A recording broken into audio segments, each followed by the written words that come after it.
So I watched all the episodes yesterday. I watched them before Of you course. did. So I was like on my fucking high horse this morning, like, and then I was just like Googling like pictures of all of the, oh my God, I literally can't even fucking believe myself. I was Googling pictures of all of the competitions just to jog my memory because yesterday was a long time ago. I don't, my memory's not that good. And then I get to season 3 and I watched On My Way instead of Hold On to 16 yesterday. I was going to say, because you texted me like right when we were supposed to start recording and you said, so I'm going to need a few minutes. I'm still watching Hold On to 16. And I knew that for like coming out episodes, you watched them in a weird order just because. Yeah, I did. So I wondered. Well, I know that you didn't watch them fully chronologically. Yeah. Okay. Yeah. Well, I watched On My Way like way last. Like it was just the last one that I watched. Yes. Yeah. And an episode so nice you had to watch it twice and watch it again for sectionals. But I just assumed that it was like you had watched 4 of the episodes yesterday and then like you saved Hold On to 16 till this morning. Well, honestly, it turned out I was glad I did because I was so freaking pissed at myself. And I blame Hulu because how I went about finding the episodes, I'm literally such a dumbass. I love myself. Is I was reading all of the descriptions for each of the episodes. That's how I found all this. It's literally on our Patreon. It has a list of what Girl, episodes I'm we're going to be talking not saying I'm smart. about. I'm actually saying I'm drinking dumb bitch juice. But I was going through Hulu because it was just easier for me to go do. And then Hold On to 16 doesn't say anything about sectionals. And I famously don't know the difference between sectionals and regionals. And even sitting down to watch all these episodes, I don't know the difference. But hold on. I mean, On My Way says regionals. So. And you said, that's an Ulz. I see Ulz in there. I said, a competition. Let me watch.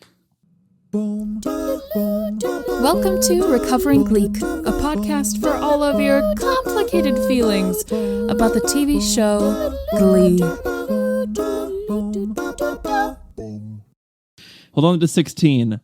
The Hulu description. Finn tracks down Sam Evans and convinces him... Whoa, sorry, I'm so tired I can't talk. Finn tracks down Sam Evans and convinces him to come back to the Glee Club. That's all it says. End of recap. Hey. And that's a plot line that's here? resolved within the first 15 minutes. Oh my God. In a second. Oh God. And I'm so glad I watched it. I really enjoyed that episode, not to give away my opinion on the episodes, but Jesus, I was like, Ian's going to be so mad at me. So I did watch extra episodes. And an episode I've already watched in the last couple of weeks too. I know an episode that you just watched for our first Gleewind. I know. Oh my God. I love myself. Oh, but now you have the further context. I know, seriously. I remember being like, oh yeah, I'm watching On My Way and I was like, oh yeah, the Trouble Tones get their own thing. That's so awesome. Wait, what? So in On My Way, the Trouble Tones get to have their own song in the competition. Oh yeah, they do What Doesn't Kill You. They do. Yeah. And I was like, oh, that's so nice. Like, that's great. And I didn't think anything of it. You weren't like, why are they their own group? That's so confusing. I sometimes, my mind just, I think, thinks of the first thing and then can't move beyond it sometimes. Where, like, I just don't have an inquiring mind about some things sometimes. I don't know. Like that time, like there are fully times when I am like, oh, I'm starting this thing on the 28th. And it's like, no, bitch, you're literally starting the 3rd. I don't know where you got the 28th, but because I never inquired further, I never thought about it again. I've just been living my life like I'm starting the 28th. And then it's like, oh, that's not even true. I don't know, you guys. Someone needs to come and study my mind. I am a mystery to myself. So yeah, that was my confession.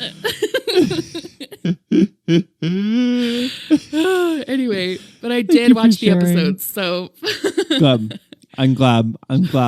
Could you imagine? Do you remember when we, like the first season, we were getting together with Alex to watch or to like recap season 1. And then so I watched all of the episodes, all of the rest of the episodes of season 1.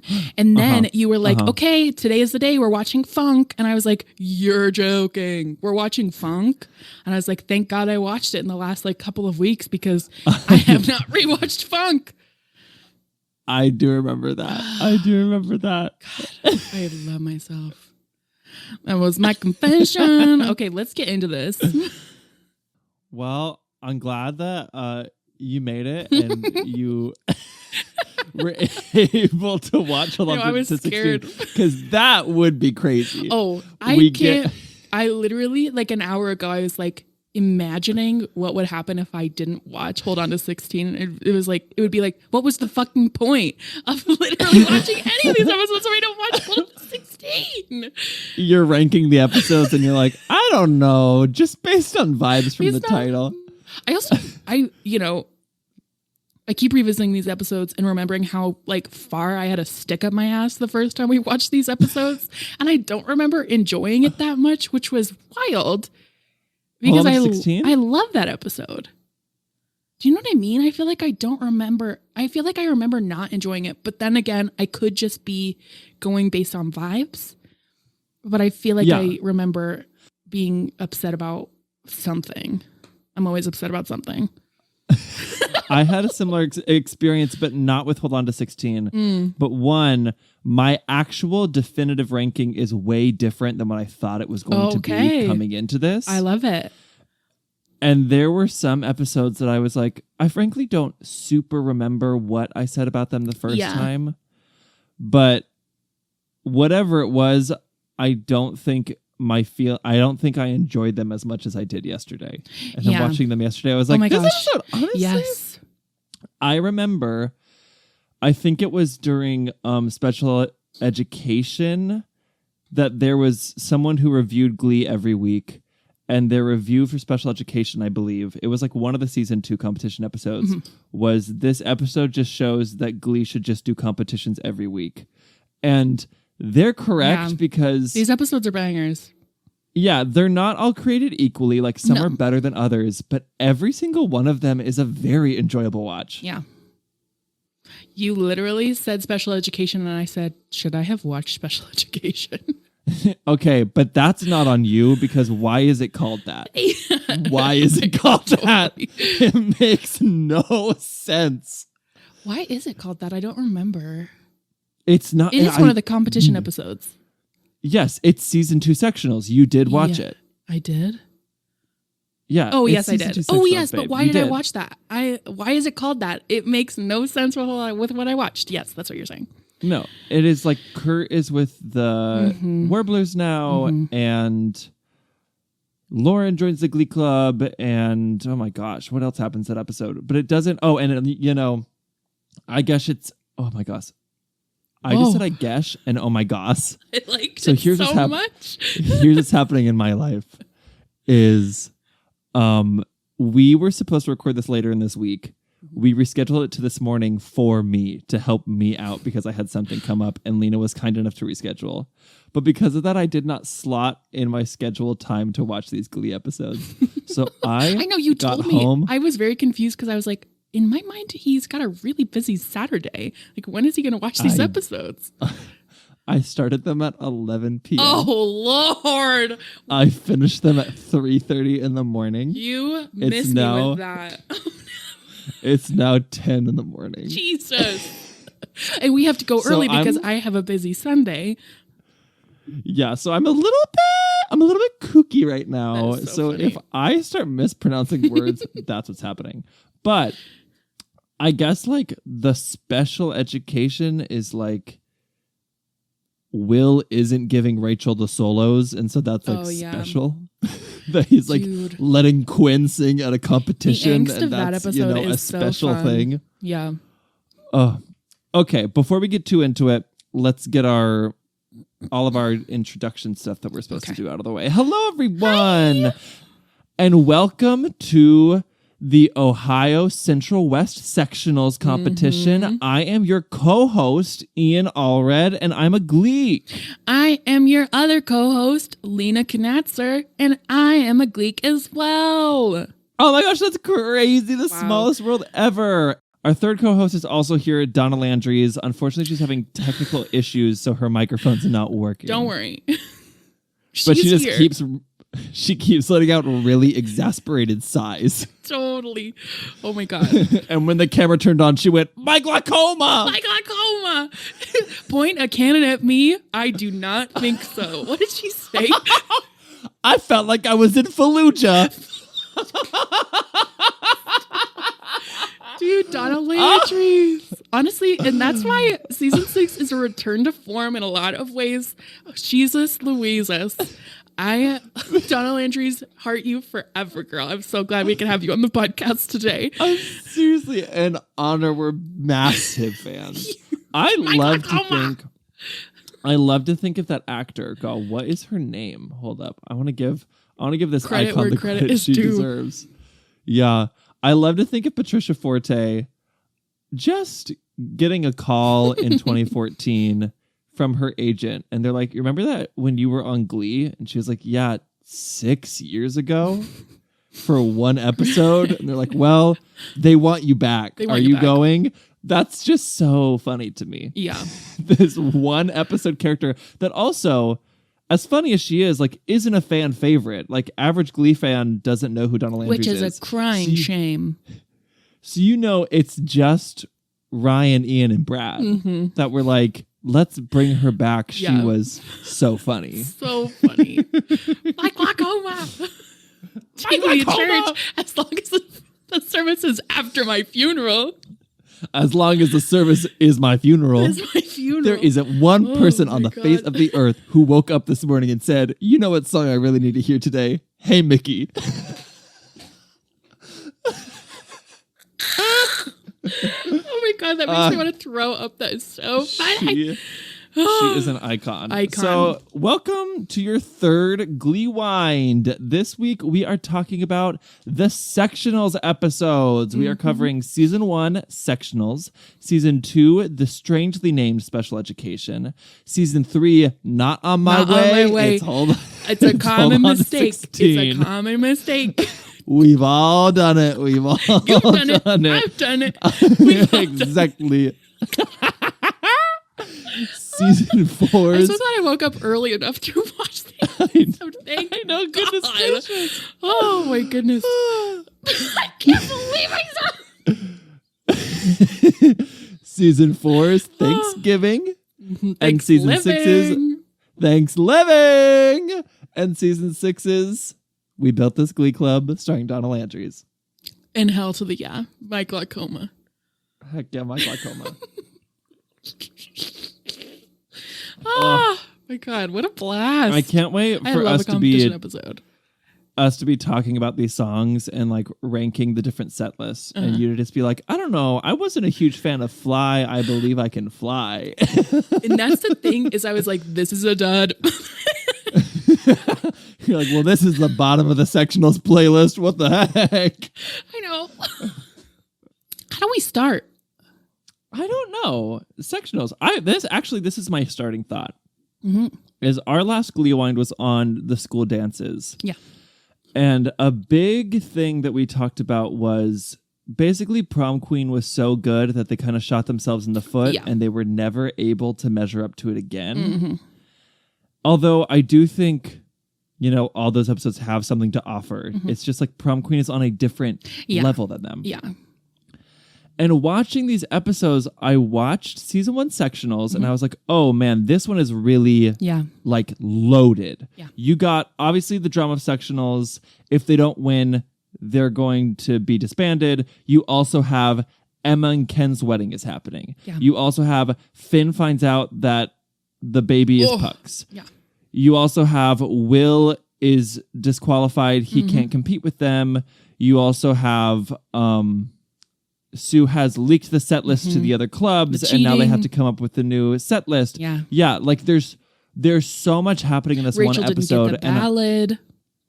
Yeah, I was like, oh, it's going to be a prom queen again, that they overloaded the first Sectionals episode and nothing's going to be able to live up to it. Boy, was I proven wrong. Oh, yeah. Not all of them are as good as each other, but they are all very good. They are. Like, I would say they're all relatively on the same playing field, which is not the truth for the school dance episodes. Mm-mm.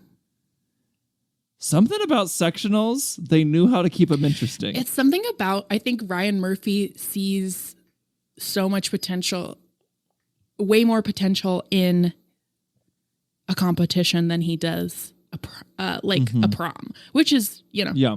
Like there is a wealth of fun here. And like, even things that are revisited are still like done in a fun way, like Rachel not being able to compete or Rachel not being able to like get the solo or whatever. Like it's all fresh and new and awesome like every time. I really love these episodes. Honestly, the worst one for me was On My Way.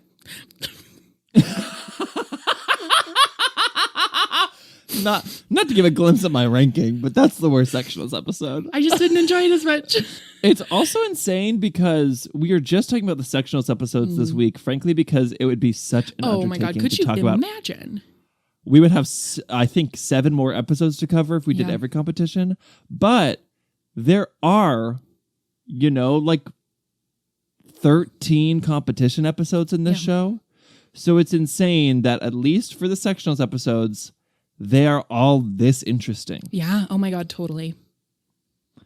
I do think in the grand scheme of things, regionals is kind of, if one of them is going to be a stinker, it's going to be regionals. Yes. Like especially in like the later seasons where they've gotten in their heads so much about nationals, like regionals is just whatever. Yeah. And I think it's all really where it falls in the season. Yeah. Oh my God. Because Totally. Sectionals is always like the mid-season finale. Yes, there's often one episode after, but the one episode after is like the Christmas Filler, special. yeah. So it's always kind of its own thing. So there's always huge plot lines being resolved in Sectionals. Whereas regionals, after season 1, which the season 1 regionals everyone knows is amazing. Yeah. But after Journey that, 2, we love her. It's always in this weird spot in the back half of the season Yes. where like it's too early to have a lot of build up to it. But then, I don't know. And then like you said, it just kind of feels like a homework assignment that we need to get out of the way in order to get to the Nationals episode. Yeah. They're not all great. Some of No. those regionals are a snooze. They are. I'm excited to talk about those ones. But these ones, I mean, I really had such a great time watching all of these. Yeah, they're very fun. Okay. How do we do this? I mean, we could go chronologically, but we could also like hone in on just the competition aspects first and then like shout out plot lines. Okay, so do you want to do the like kind of talk about like our favorite, least favorite set lists first? Yeah, let's do it. Oh, ooh, I mean, I don't know. we're We could talk starting about off plot strong. first. No, I kind of want to start with set list. I think that's fun. Okay, thanks. All right. Yeah. Okay. So just a refresher for everyone. Here's what the New Directions sang in each of these episodes. In season 1, their playlist included Don't Rain on My Parade, iconic, and You Can't Always Get What You Want. That was me calling Don't Rain on My Parade iconic. They in fact did not sing iconic the by song Alanis Iconic. Morissette. Isn't it iconic? Is that what you were referencing? Dude, I'm so you're tired. kidding. I'm so tired. Isn't it iconic? Don't you think? It's like rain. Don't rain on my parade. That was not a joke. It turned into a joke, which is my favorite kind of joke. Isn't it iconic? Isn't it iconic? They did canonically sing Somebody to Love, but it happened off screen. Yeah. Oh, yeah. In season 2, they performed Time of My Life and Valerie. We have no idea what that third song was. Oh, we'll they never know. mentioned it. Hopefully a Tina feature, because the whole point of that sectionals was let's highlight people who are overlooked, and Tina's the most overlooked in that whole club. Season 3, the first time we get to see their full set list, ABC, Control, Man in the Mirror. Shout And out Tina to the does get Jacksons. her moment. in this She one. does get her moment. Season 4, another Tina moment, Gangnam Style, and then the rest of the competition is canceled. Yeah.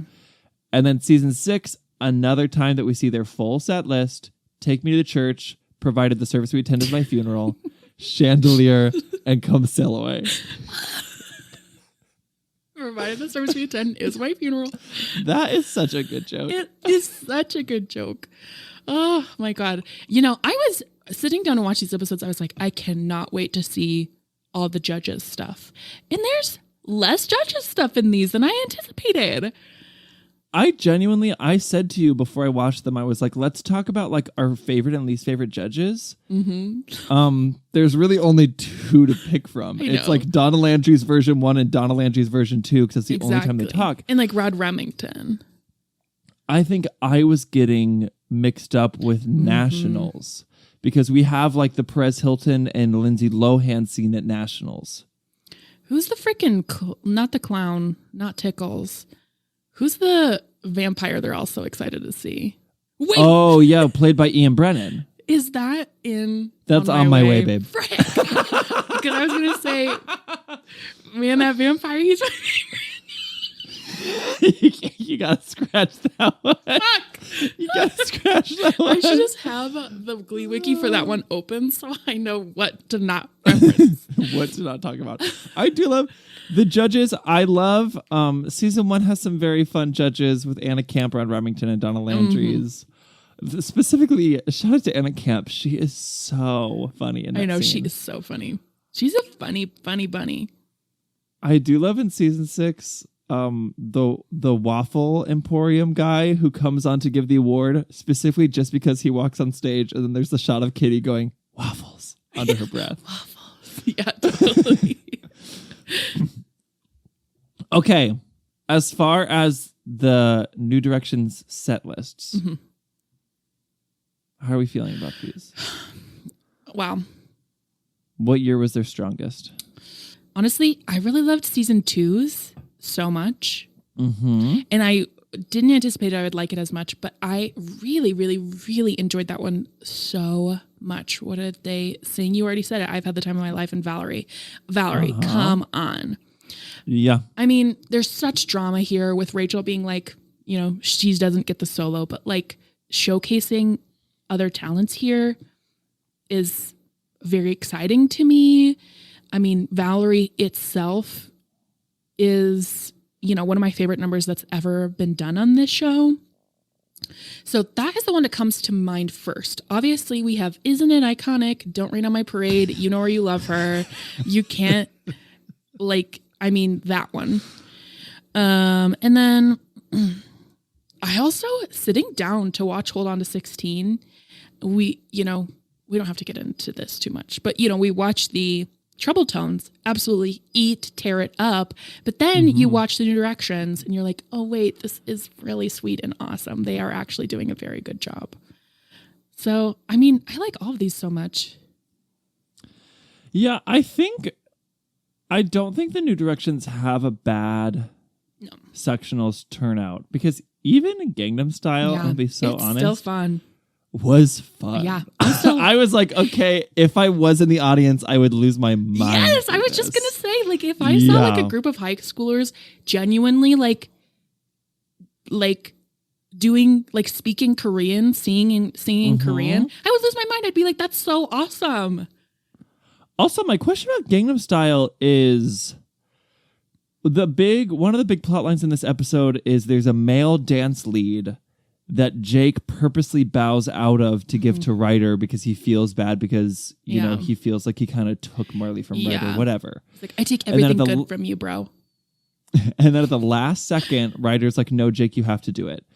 During the performance, it is unclear to me what the dance solo is because the only moment I remember where Jake broke away from the group was when he like ran across the stage and did that acrobatic kind of, I don't know, gymnastics terms, but he like does basically a front flip, like kicks over the top of his head, spins, lands back on his feet. And if that's what the dance solo was, On what planet did they think Ryder was going to pull that off? I know we shouted it out last time, but Jake is such a funny guy when he is like, oh yeah, you just do the Gangnam Style. And then he does like a jump and a turn. He does a tour. I'm like, this is a guitar guy, but like dancer guy who like randomly does a tour in the middle of Gangnam Style. It's like, what are you talking about, you weirdo? Like, let me flex on you for a second.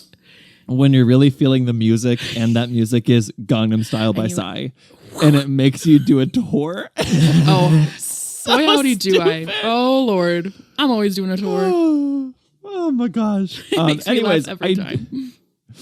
Yeah, I can't really decipher what he is like kind of in the middle. It's funny, Tina is like in the back singing, like lead singing, and it's Brittany and Jake like in the front dancing. I wonder if that's what they mean. It's probably a Valerie moment. Yeah. Valerie where it's like, let's get the dancers out in front. Let's get Brittany and her partner out in front, and then like whoever's holding it down vocally, they got a spotlight and they're upstage. Yes, I love it. That makes sense. God, Valerie. All this to say, I don't think the New Directions had a bad sectionals turnout. They're all good, including Gangnam Style. You can put that on the record. It's good. Oh, we're Gangnam Style enjoyers, and you can take that exactly. I don't think they have a bad sectionals showing. That being said, I think this is what you said. I agree that I think season 2 Special Education is their best one. Definitely. Obviously Valerie is, you can check the tapes on our rankings, my favorite solo in this entire show. Mm-hmm. And watching Special Education, I thought maybe Valerie's doing a lot of the heavy lifting and kind of making up for Time of My Life. But once it got to that number, Time of My Life is better than I remember. I had the time of my life. It's a lot of fun. Yeah. I had the time of my life, and I owe it all to them. Yeah. I owe it all to Evans. It's really cute. A good time. Yeah. Yes. It is really cute. Yeah. And I mean, I was just so surprised at how much fun I did have. I also I love that episode so much. Like, so much teen angst in that episode. So much Will yelling. I eat that shut up. Should we just, I don't know. I am like, how do we do this? And maybe we just use the set list rankings as a framing device and then kind of talk about each episode. I love a framing device. I like this. Because I so agree. Special Education, the interpersonal drama is amazing. It's rough. It's really fun. And it is interesting because, in sectionals in season 1, you got the Finn, Puck, and Quinn coming to a head. Mm-hmm. You got Finn quitting the group. There's so much drama there that I had the feeling of where do we go from here? Yeah. But they do a really good job during Special Education of having all the Glee Clubbers be at odds with each other. Totally. The most obvious one is the Finn Rachel Santana dynamic, where Santana has revealed that she and Finn slept together, and now Rachel's super pissed at Finn. Yeah. That's the most obvious one. But then we also got the Artie being mad at Brittany because he thinks she's cheating on her, the Tina being mad at Mike because she thinks he's cheating on her. The magic comb. He's cheating on her, The magic comb of it all. We got Lauren Zeisy joining the club and just thinking it's Glee all very stupid. Yes. It was so awesome to see someone say Glee is lame. I'm not nervous. You know why? Why? Because show choir's stupid. Show choir is stupid. I'm sure we've said this before, but watching a show of, 12 people, 14 people, drinking the Kool-Aid and this being the most important thing in their lives. And then one person coming in and just being like, this is really dumb. You guys really need to relax. Is such a breath of fresh air. Yeah. And Special Education is good. It is good. Those character dynamics are really fun. They're really exciting. They're really compelling. Yeah. And although the actual world stakes aren't higher, finding out that your girlfriend got pregnant by your best friend and has been lying to you for 4 months is definitely higher than any of the stakes in this episode. Yeah. That doesn't matter because the emotions are treated as just as important. Oh my God, totally. And it feels, to me at least, equally compelling. Yeah. Oh my gosh, totally. And it's so, like, those two things on paper, you wouldn't think would stack up against each other, but they do such a good job at, like, all of it. Like, even just, like, just Rachel being such a jerk the entire episode, getting back at Finn, kissing Puck, like, it's such drama. And it's so juicy and delish. I love that episode. An amazing Rachel episode. Episode where her she like taping her mouth and then she keeps untaping it to sit. She's like, I'm being silenced. Let me untape my mouth to tell you why I'm being silenced. That's one of the funniest Rachel bits on this entire show. It is. It's giving, like, what's that clip? I don't know what it's from, but the woman who plays Phoebe on Friends. Lisa Kudrow, where she like plays a conservative person and she's like, I'm being silenced. I said it on the radio. I said it on TV. I said it on a podcast. I said it on my TikTok live. I'm being silenced. Like, where it's like, no, you're fully speaking. What are you talking about? You have a million platforms. But anyway, like, you know, with Rachel, like, she's like, I'm being silenced. Let me like metaphorically tape my freaking mouth like a drama queen. I eat it up. Oh my God. It's so good. We have funny Rachel with the mouth taping of it all and just how many comments she makes about how she's being so, like, when Kurt comes to talk to her and she's like, well, you know, I don't really care what happens at this competition because no one's appreciating me. And then we have drama Rachel with all the stuff with Finn and how angry she is about him and Santana and her fully cheating on him. And then in the same episode, we have this very sweet and surprising storyline with her and Kurt, who at this time are not really friends yet. And her helping him and coaching him on the audition for the Warblers. And then her at the competition, like telling him to smile while he's on stage. We just get so many facets of this character in this one episode. It is a very enjoyable watch. It's a very strong Rachel moment. Very strong Rachel moment. Oh my God. I really love that episode so much. And even like, you know, seeing like Kurt's drama with the Warblers as well, like going from a place where he really felt like he had a voice to this like well-oiled like seniority machine where it's like, oh, sorry, you actually don't get a say at all. And this has all been decreed far before you were here. So we can't help you. And also Pavarotti, scary.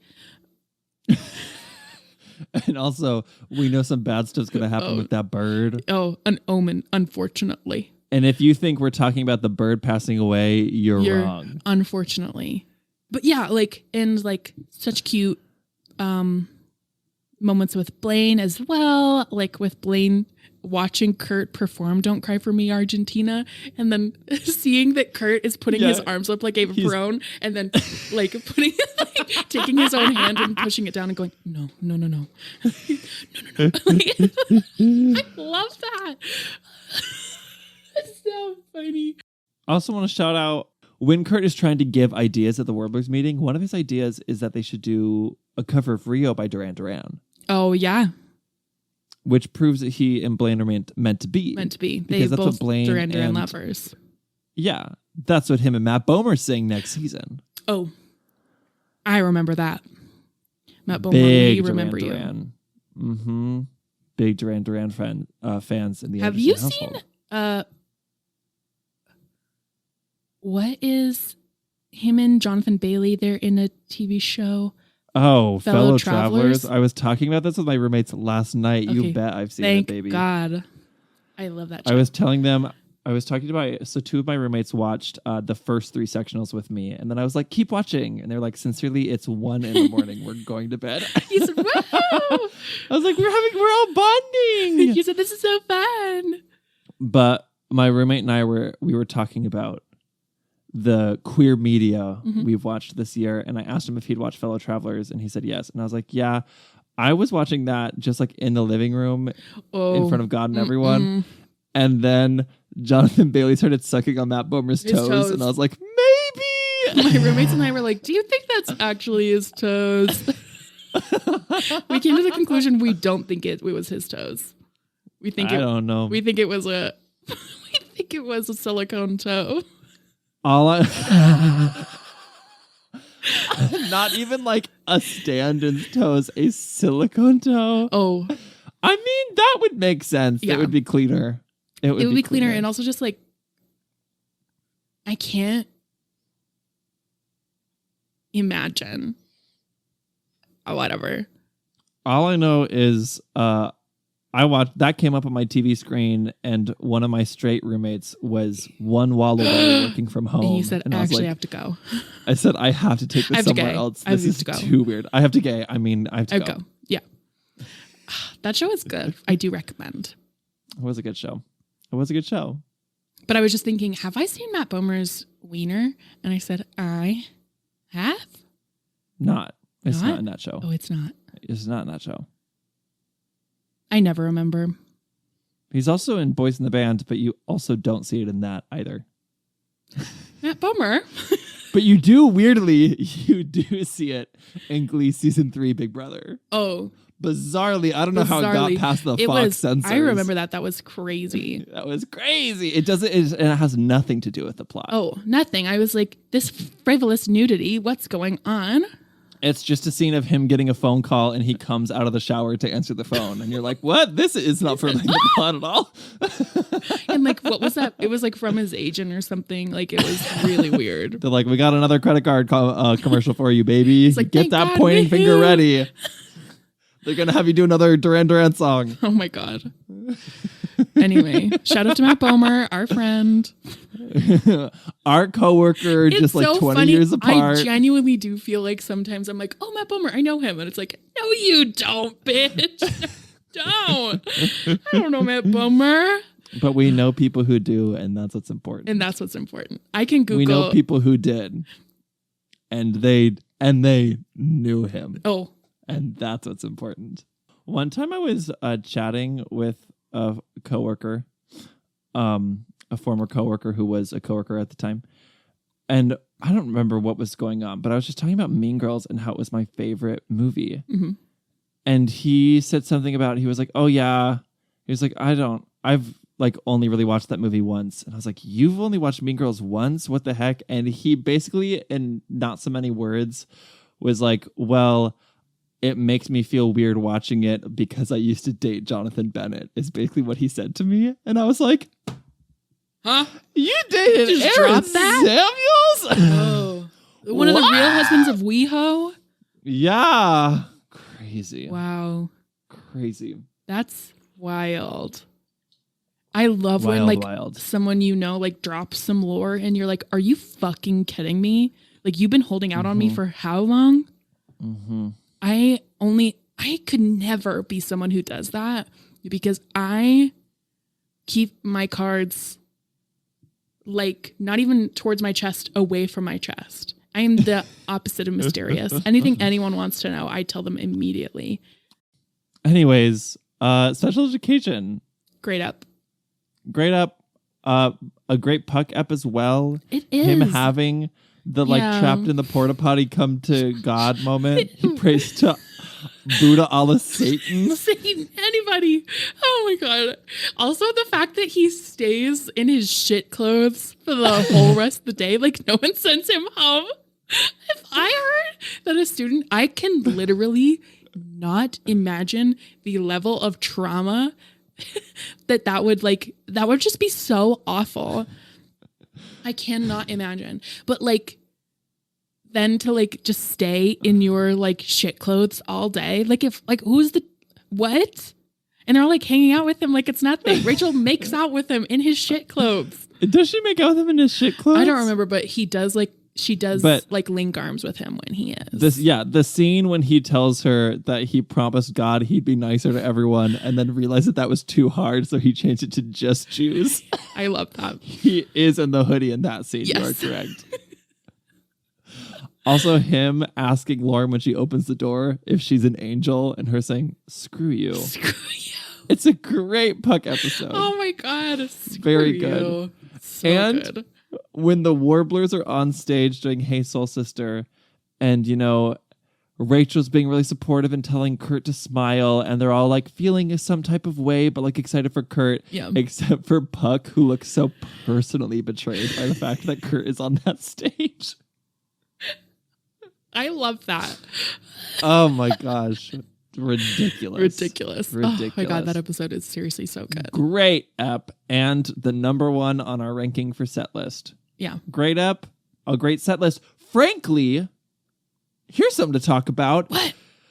The New Directions often have plot armor where they have to win the competition whether they deserve to or not because they need to get to the next one. Yeah. And I've accepted it. However, oh my God. I can spend if the New Directions ever deserved a win, oh my God, it's this one. This set list is so much better than Hazel's sister and whatever the hipsters sing, like Young Again, Young Forever, or whatever that song's called. I don't even know. It's also and are they a school? Like, how are they even qualified to be? I have literally no idea how I have so many questions about what qualifies you to compete in sectionals. Oh, seriously. I'm very confused Falconers, about it. I'm out. What? Was that a public school? Yes. Are my tax dollars paying for that? But this is like, if there was ever a time where the New Directions were clearly far and away the winners, it is this time. And yet they tie with the Warblers. I'm sorry. Oh, I watched that train number. I was out. not very impressed. And it's crazy too.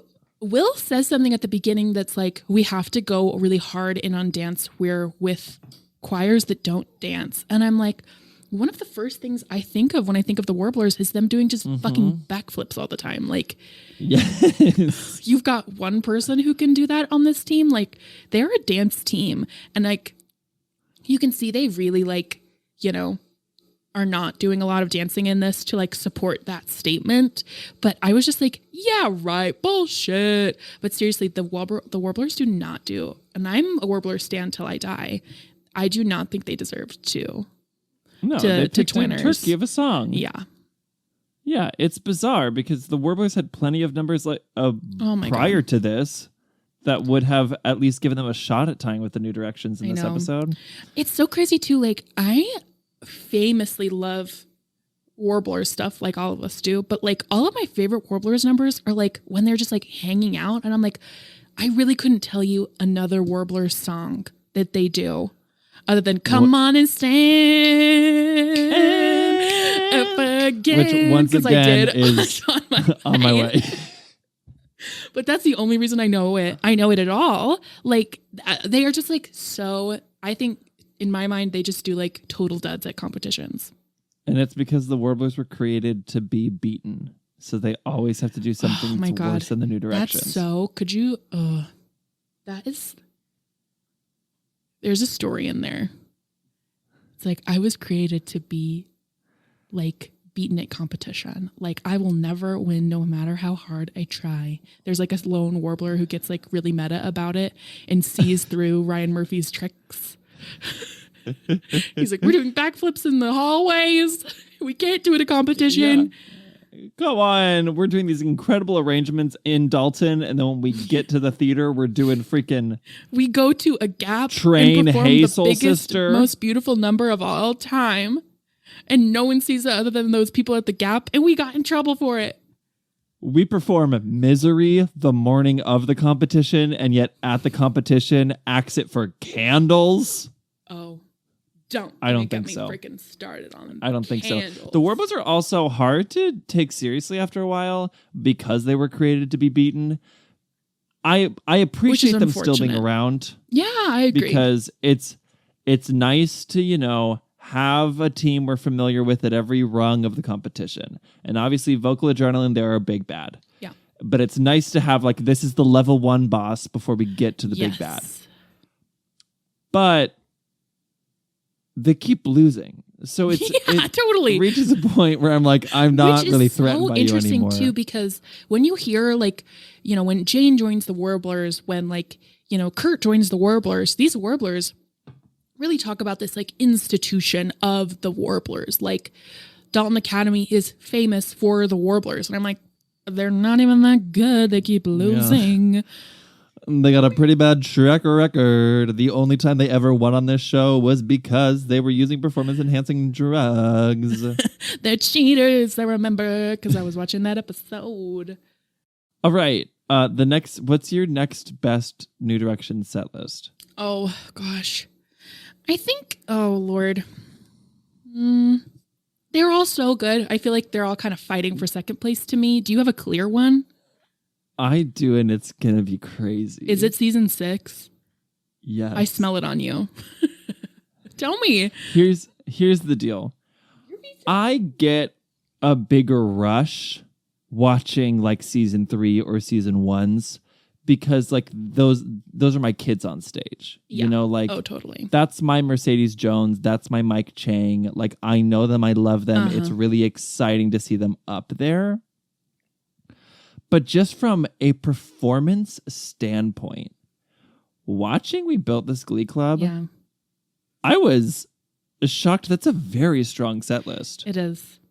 One, they've now absorbed the Warblers, who are all dancers. So they are now, the New Directions are the ones doing the backflips. And suddenly, the Warblers are able to pull this stuff out at competition because they got the plot armor of being New Directions totally. now. And like that set list is so fun. They've got like so many fun elements, like the fun lighting with Take Me to Church. And, you know, obviously I Love Roderick Forever. We've got, what's his face? Remind me his name. Terrible. Spencer coming in on the chandelier. Do you hate that? That's points against. Really? I thought it was cute. I would rather see him do that. Points against. I agree on the Maddie Ziegler of it all. But my girl singing Chandelier. Yeah. I Love You Forever, Madison.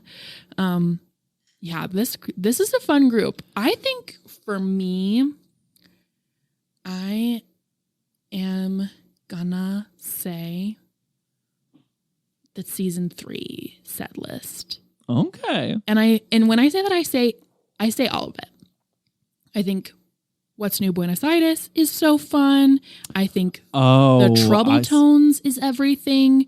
And I think that the New Directions also, everything they do really makes me smile. Like, I was like ready for the Trouble Tones to wipe the floor with their asses, and I think they did, but they did a very good job.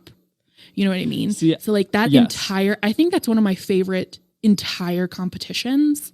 I thought it was very good. See, I wasn't clocking, like I wasn't taking into account competitors as well that season. Because obviously like Trouble Tones, incredible, amazing. Yeah, well, of course. But yes, I think all of them are very strong. Like we said, I don't think there's a bad one. No. Why season 6 clinches it for me? One, a great song. Don't love the New Directions rendition of Man in the Mirror. Oh, I totally hear that.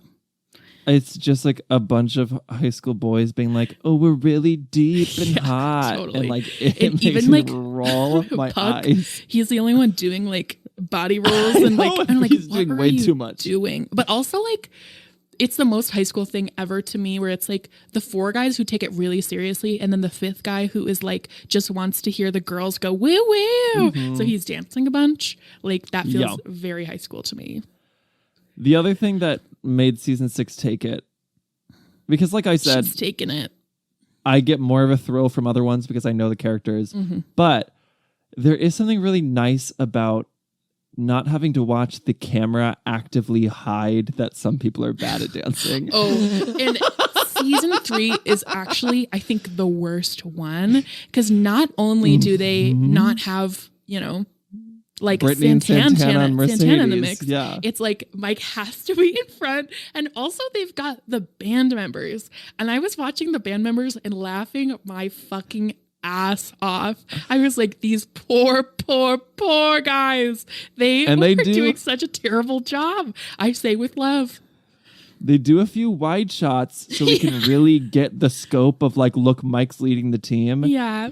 And the editors were really hoping that you just look at Mike. Oh, and I mean, I am. It gets a little rough. But it is rough. And I mean, the dancing too, I was trying to figure out, when did Zach, and I never can figure out, I'm sure this is a figure outable thing, but I haven't. Like, when did Zach Woodley leave?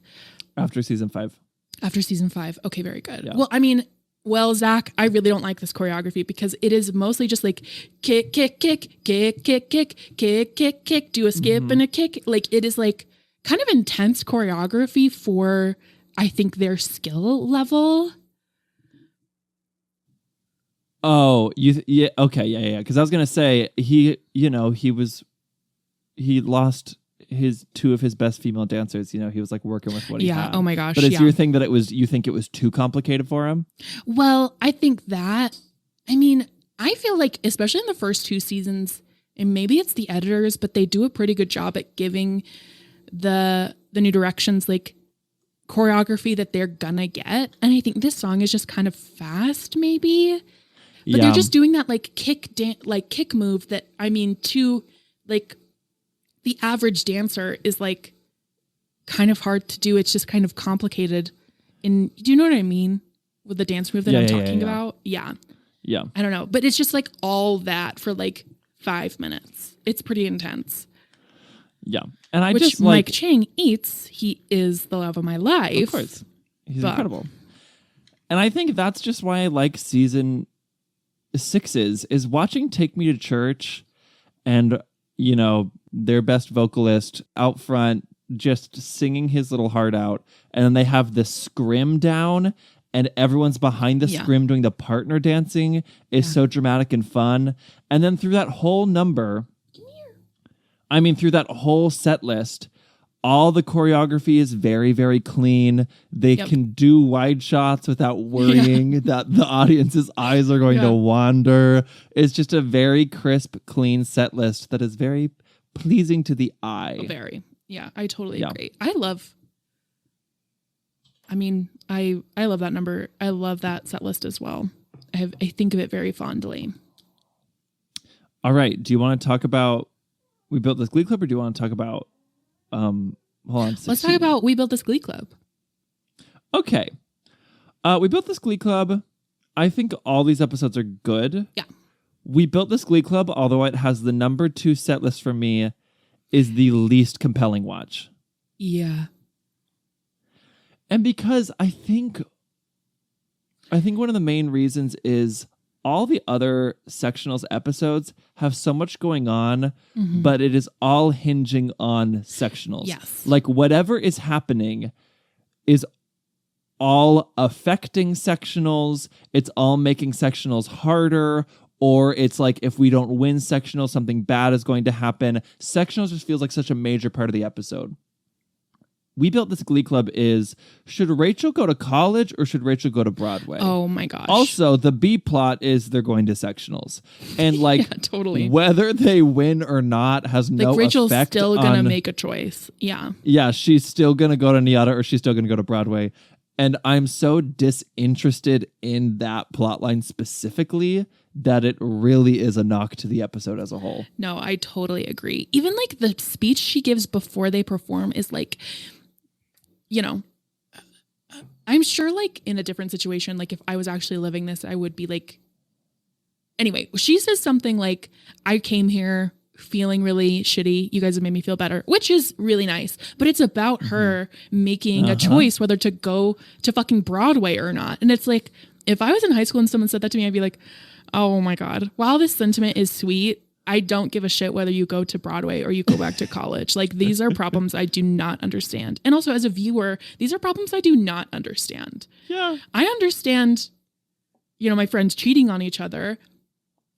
And like one of them comes back and is like, hey, I know you cheated on me, but I'm still going to perform. Like that's more relatable to me. But It's just like, I agree. And I do love my Jesse St. James, but like, that's where the competition episodes kind of lose me towards the end is like, they're just not about the competition anymore. Yeah. Even like season 4, we don't have to get into that too much. Never mind.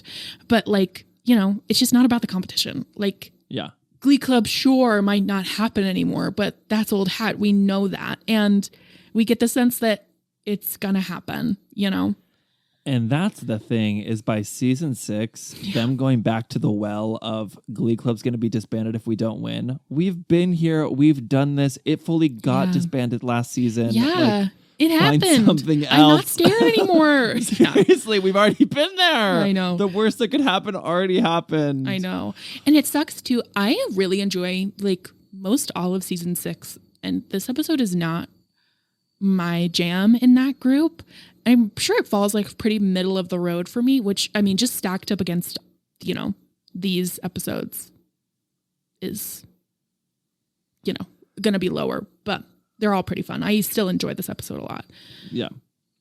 Yeah. It's just not as exciting as the other ones. It's also like the big sectional specific drama about like, what's going to happen? How's this going to affect the performance is someone twisted their ankle and they can't dance. Yeah. However, the person who twisted their ankle is the worst dancer on the team. Like they're not going to lose anything from him not dancing. Exactly. So you know you're what? in the same boat as you were before. Listen, as a person who has suffered a big injury while dancing and is like, you got to power through, it honestly speaks to me because also, I mean, in the grand scheme of like injuring yourself during a performance, injuring yourself before a performance, it is like with space, it's like, it's just this.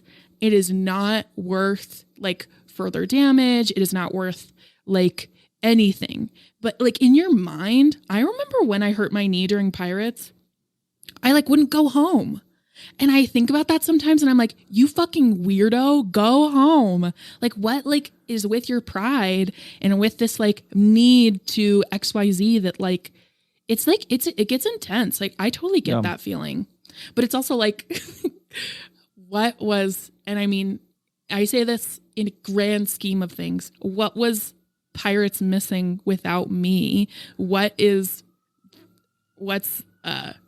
I literally Spencer. What are they missing without Spencer? Like they are a whole thing. It is gonna be fine. Rachel doesn't compete several times. They were fine. Like they are fine.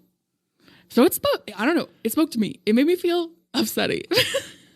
And it's not even like if you don't compete, we're down a member. Because since they absorbed they're up to their eyeballs in members. They got like 20 people on that stage. They don't need to find a 12th person. No, they do not. Obviously, it would be nice if Spencer competed, but it's not really going to be the end of the world if he doesn't. He's the worst dancer on the team. I'm sure the Warblers are like, thank God. Seriously, like, oh my gosh, thank goodness. When he twists his ankle, Kitty's like, yes. Oh, now we got this in the bag. Mm-hmm. Praying for his downfall. Oh my God. All right, let's talk about. Hold on to 16. The episode you watched this morning. Fresh on the brain. Fresh on the brain. So, let me tell you about this episode. So, you know her, you love her. Shelby Corcoran is here.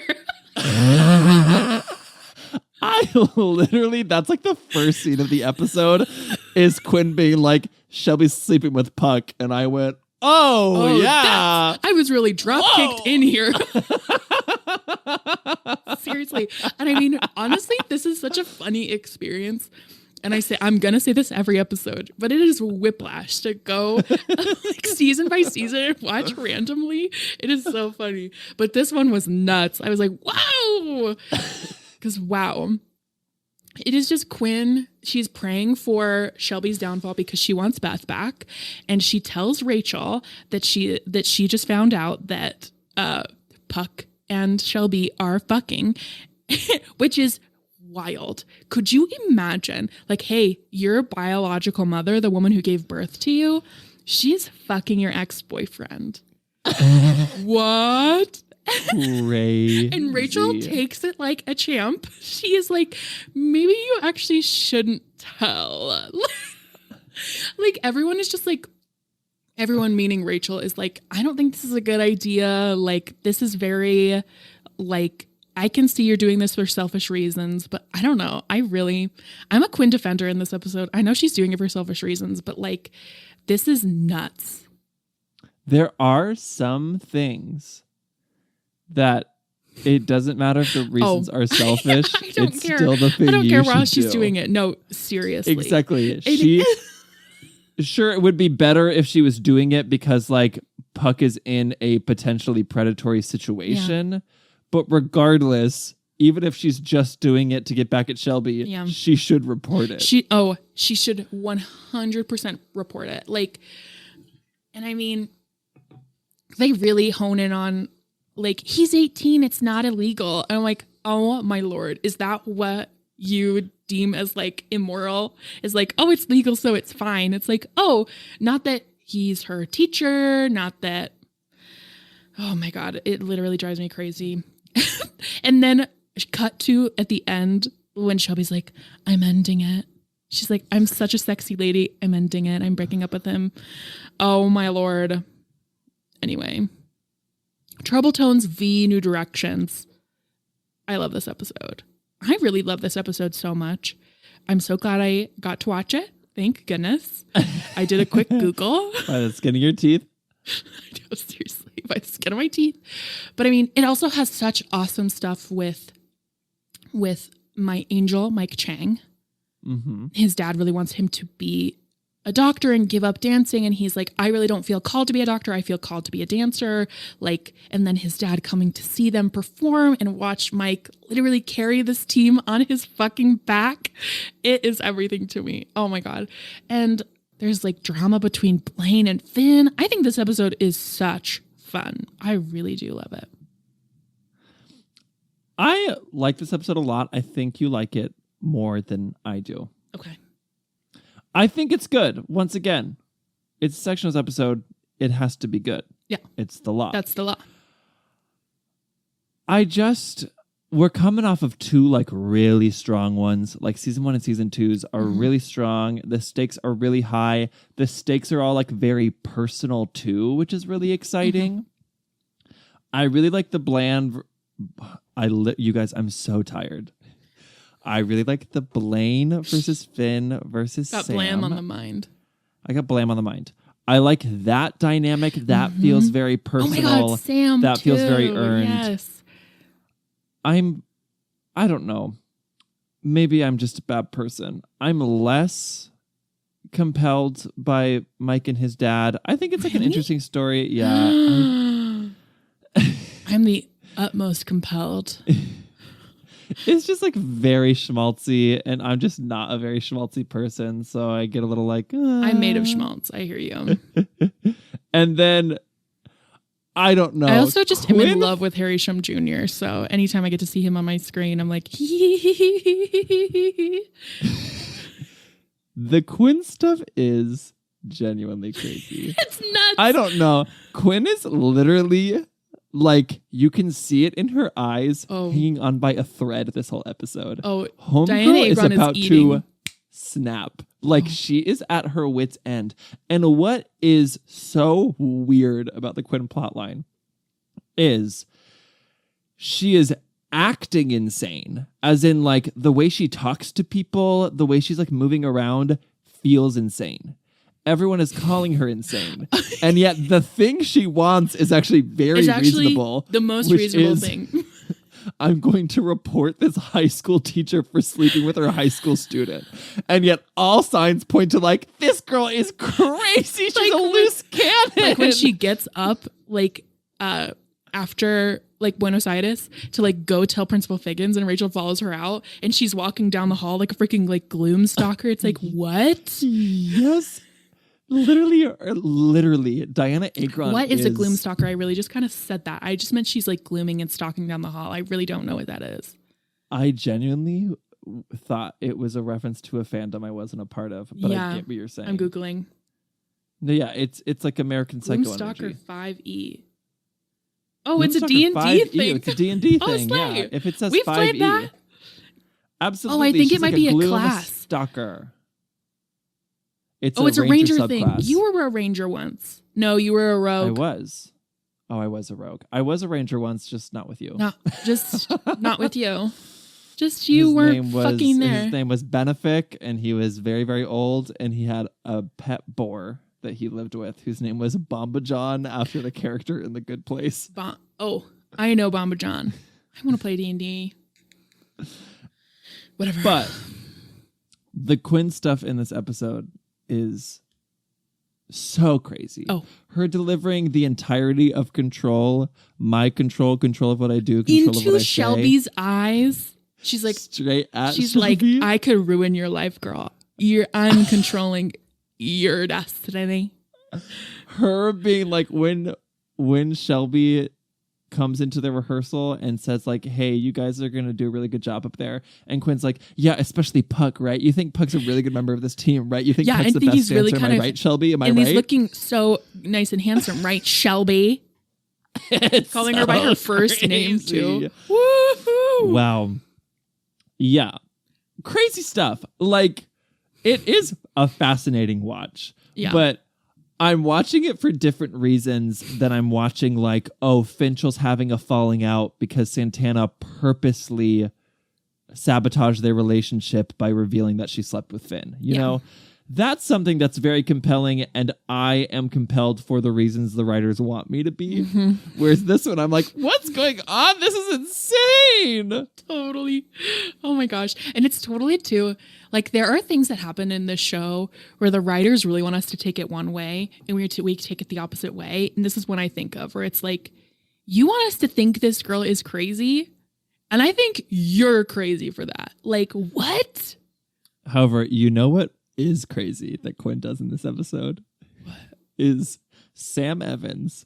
Oh, a boy that she dated a year ago and then cheated on. Oh, yeah. A boy she has also not seen. It's now December. She has not seen since May. Uh-huh. He walks into the school and she's like, hey, Sam, so I'm going to get my baby back. Do you want to be your dad? Like, I'm not kidding. That's what no, she said. that is crazy. Yeah, no, she's totally. like, you're funny and you're good with kids. I think you'd be really good at it. And he's like, you're actually nuts. I'm here for Mercedes, but thanks. She's spinning out in this episode. And you know what? Wild to watch. I completely understand. Like, A, this woman has zero support. B, she's watching her child's father date her child's new mom. I can't say I wouldn't go crazy. But even still, like, also watching Kurt and Rachel sing along with the Gerber baby makes me laugh every time. Rachel's like, I should be singing that song. It's amazing. It's amazing. My other big thing about this episode that is always a question mark is, which I know that we talked about this when we covered this episode, but it has to be touched on again. When the Trouble Tones walk in and Shelby's like, hey, gang, we just want to say good luck at sectionals, and if you lose and we win, we are going to allow any member of your club to join us if they want so they can continue competing. Yeah. And Will Schuester is like, how dare you, you asshole. That is the rudest thing anyone has ever said to me. I'm so offended. And then at the end of the episode, they send like, Quinn... so, come on, they sent Quinn to be team. like, hey, Trouble Tones, if you want to join the New Direction so you can continue competing, you're welcome to. And now, like, Will Schuester and the New Directions are heroes for suggesting it? Yeah. Oh, my God. It's nuts. So weird. And normally, you know, if it was any other character on the New Directions who had such a negative reaction, I'd be like, maybe I'm reading too much into it and it's just supposed to be like that character had a negative reaction. But Will being the one who gets all pissed about it does make me think that the writers want us to believe that it was a rude thing for the Trouble Tones to suggest. But it fully wasn't. It was very nice of them. Yeah. I mean, it was, I think it could have been a psych out move, like before the competition. I guess. Like, I don't think it was very, like, very, like, respectful to do it before they even compete. But I mean, I don't think it's like as rude as they are like responding to it at all. Yeah. I guess I can see it as a psych out move. Yeah. I'm sure it's both. I'm sure it is like, oh, hey, like, we're all from the same school. We're a team, but also let's kind of go psych them out. You know, I think it's like psych out light. You know what's also crazy about this episode? What? When the Trouble Tones lose and then stand on stage for so long that everyone leaves and they get the lights turned out on them and they're still standing on stage. Can you believe they didn't win? No, I can't believe it. This is so fucked up. And also the drama of the tech kids being like, are you guys... Everyone had gone home. They show us the theater. It's empty. Yeah. The tech kids are like, my mom is in the parking lot. Like I have to go. Like, dinner is at 7. Yeah. Let me go. Seriously. I have to go home. So I'm not being the lights paid off. for this. I'm doing this as an extracurricular to get into college. You cannot make me stay here. You can't make me stay here. I'm turning the lights out on your asses. Yeah. Drama. I love this episode. I'm glad I got to watch it. All right. What's your third set list? So your top 2 are, we both agree season 2. Mm-hmm. Your second place is season 3. What's your third best set list? I think my third best set list is your second best set list. Hey! Hey-o. What is your third best set list? Your second best set list. Hey, and I love when that happens. I love when that happens. I love the Jacksons. We already talked about those episodes. We're cool. It was, seriously, and it's just like, every time I watch it, I'm like prepared for the New Directions to be a joke. And I just really enjoyed that set list. I think it's so sweet. No, ABC rocks. Yeah, like, and Tina does such a good job. The dancing is a little wonk sometimes, but as a whole, that number is amazing. It is. It is. Really? It makes me emotional. It is man in the mirror that is keeping it from that second spot. 100%. 100%. All right, number 4. Drop. You can't always get what you want for me. I agree. 1. I totally agree. Yeah. I would have liked to see them do... Oh, no. I understand why they didn't show us the whole set list, but... It's just like a timing thing. Yeah. And they only have so much. And to do a song again that's not like, one of their big ones, I understand. And it's also season 1. Like, they're not in the business of redoing things a million times. But I agree. I like that set list a lot. And isn't it iconic? Don't Rain on My Parade. You really, I have to give her my flowers. Like, she is difficult, but boy, can she sing. Also, I kept thinking when I was watching this episode, this is a dream come true, to like have something go wrong and then for everyone to be like, you're the only one who can help us. Save us, Rachel. Like, you're the only one. Like, all and these then just kids eat it. All these kids who have like been calling you annoying. Yes. The girl who like fought you earlier because she wanted the solo now personally comes up to you and is like, hey, it has to be you. You're like, you're only the best person that could singer in the world. Oh my God. Like, it is it's a singer's wet dream. Like, this is wild. Yeah. It never happened to me. Yeah. It's not too late. To me numerous times. Oh, well, yeah. Constantly. Well, yeah, you're you. All the time. I get phone calls from Broadway producers and they say, our lead is sick and you're the only you're the only one who knows the part. Enough. You have to save it. Oh my God. And I'm like, I don't know, you guys. I'm a little tired. I'm not going to go. Yeah. Break legs. I'm sure it'll be fine. And then they crash and burn without you. Yeah. And then the show closes. Sorry. You could have done something. But I know you have done that in the past where you have like learned shit really, at least like with your crew stuff. Like, you were constantly like saving people. But that's not like, that isn't. But they didn't go to you and saying like, you are the only one who can save us. Those are very different situations. I feel like they're similar. I have been in the situation where it is like, this person can't perform. Hey, you kind of know the song. Could you get it together by tonight? That's happened to me like a few times genuinely. Yeah. But this degree of people like coming up and holding Rachel's hand and saying, you're the best singer we got. Sorry, we called you a bitch. We love you. All riding on your shoulders. Yeah. That has not happened to me. That's insane. But don't you wish it did? Sure. Next time that happens, I'm going to have to say like, okay, but you have to tell me I'm the best singer. Yeah. And you guys are going to be lost without me. Like, I totally will, but can you redo that and just seem a little more desperate, please? Like, I have to fulfill something really quick. I'm like, call again, and this time I need you to beg. I need you to. Thank you. Oh, yeah. No, totally. It's a dream.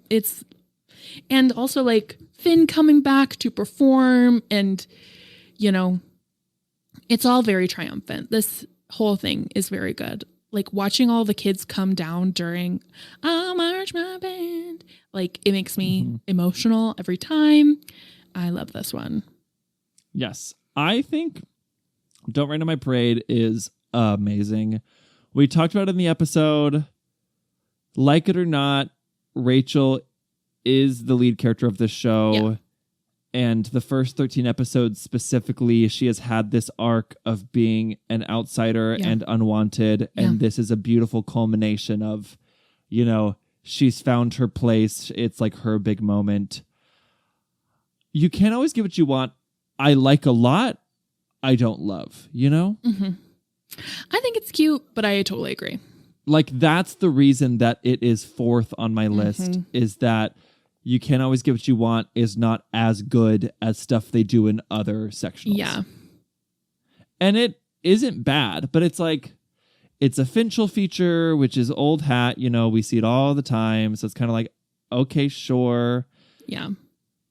I just love when a group number is either featuring someone we don't hear from a lot I totally or agree. featuring a lot of people. Yes. Like a lot of people get a little moment in it. Totally. That's very exciting Like to me. ABC, like everyone getting a solo in it is so exciting and fun.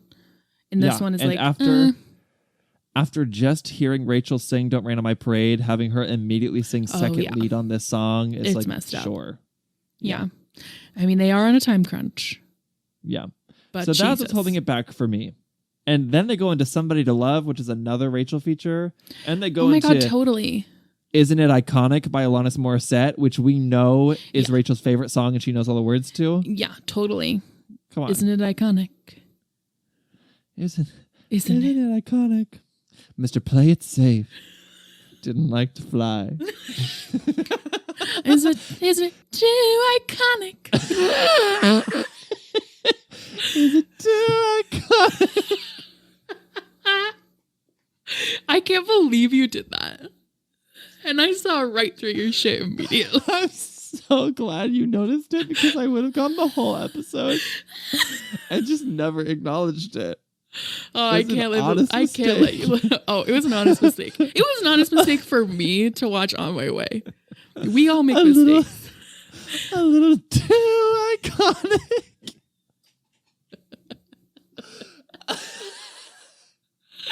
Alanis is pissed. Like a free ride, but you've already been. Like good advice that you just can't take. And who'd have thought it figures? Call. Isn't it iconic? Season 1 Sectionals. Great episode. Yeah, great episode. Oh my God. They knew that this might be the last episode of Glee ever produced. And they said, and it we're feels leaving like it. Nothing. We're leaving nothing behind. We are putting everything in this episode. Wow. Like when Finn, oh my God, when Rachel tells Finn about Quinn. Woo, woo, woo.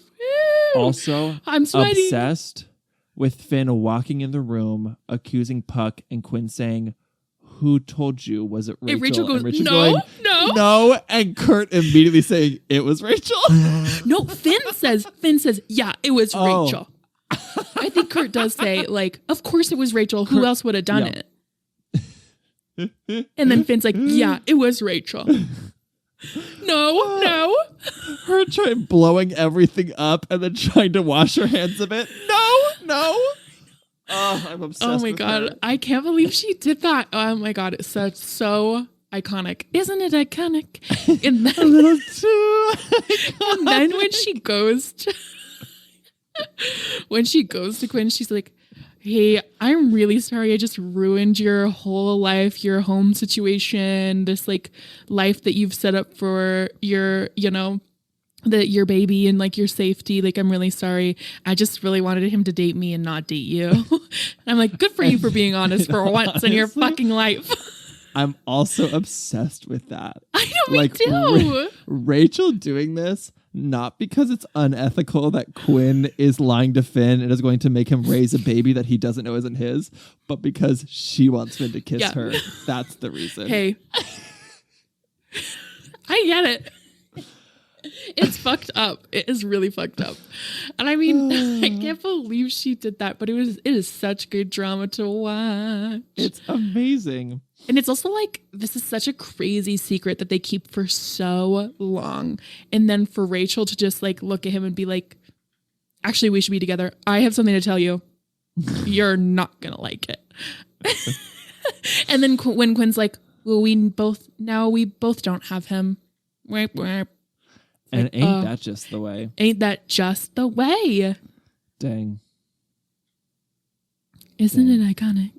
This is also a very good Rachel episode. Yeah. I love prickly Rachel. I love a Rachel who is so, something we lose about her through the series, who is such an outsider and is so picked on and is so abrasive and annoying, but is secretly like just hurting so desperately. And we have that beautiful moment with her and Mercedes where she is so rude to Mercedes when Mercedes dares suggest that she should have the solo and says, I'm a much better balladeer than you, blah, blah, blah, blah. And then during You're Gonna Love Me, you see Rachel go on this like, this is so stupid to say, beautiful emotional journey. She does. I roll. And it is played so beautifully where it isn't like afterwards she's, clapping and cheering and says, oh my gosh, I was so wrong. You killed that. She clearly is so embarrassed. She clearly is very uncomfortable. Yeah. But like game recognized game, Mercedes outsang her. And she goes up so awkward and unsure of how to do this and tells Mercedes she should have the solo. And then her saying, okay, I'm going to hug you now. And then going to hug Mercedes. Yeah. Tender. Wow. So tender. Also like Mercedes melting faces. Like it is 2 p.m. on a Monday and our faces are fully melted. Everyone like getting up. Just the actors feeling so like compelled to get up and like stand and like clap for her like in the middle of the song.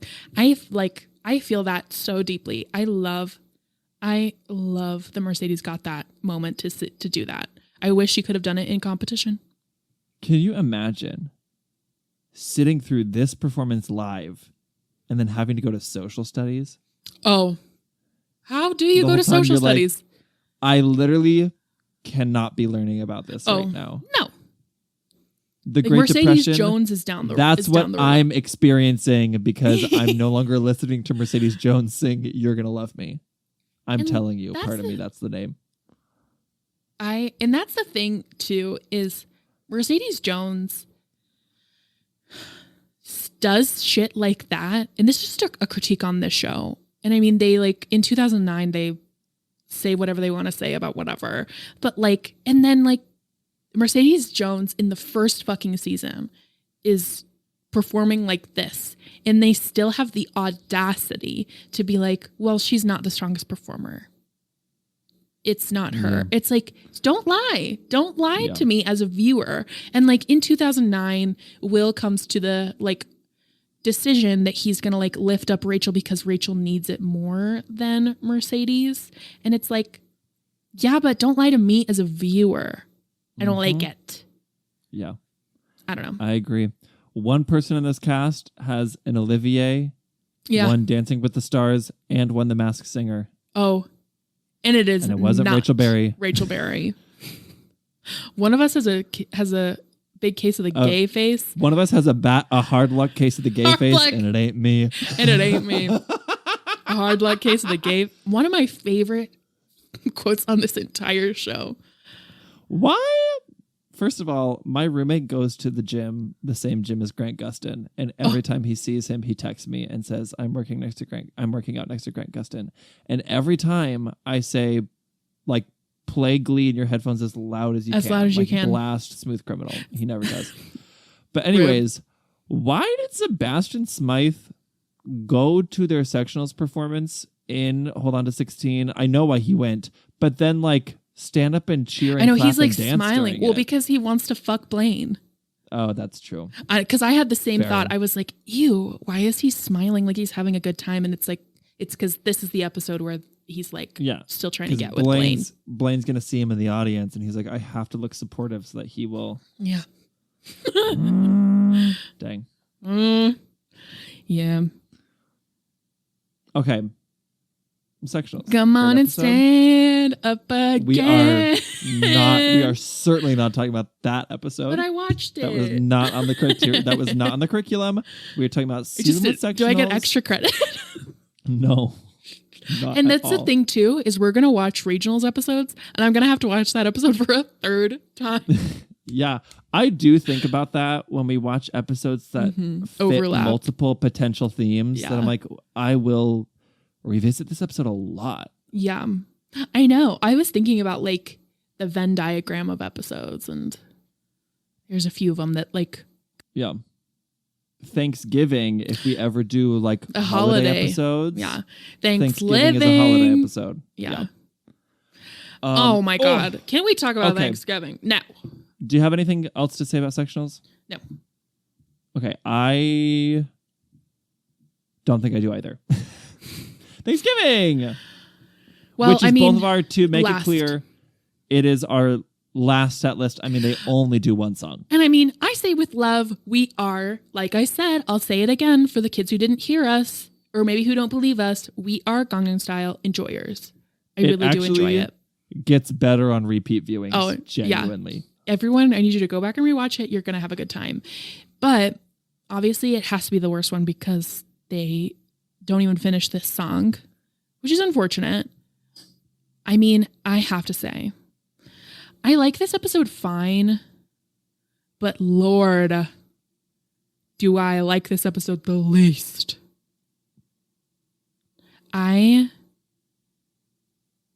Just the drama with Brody and Rachel, I'm like just so bored by.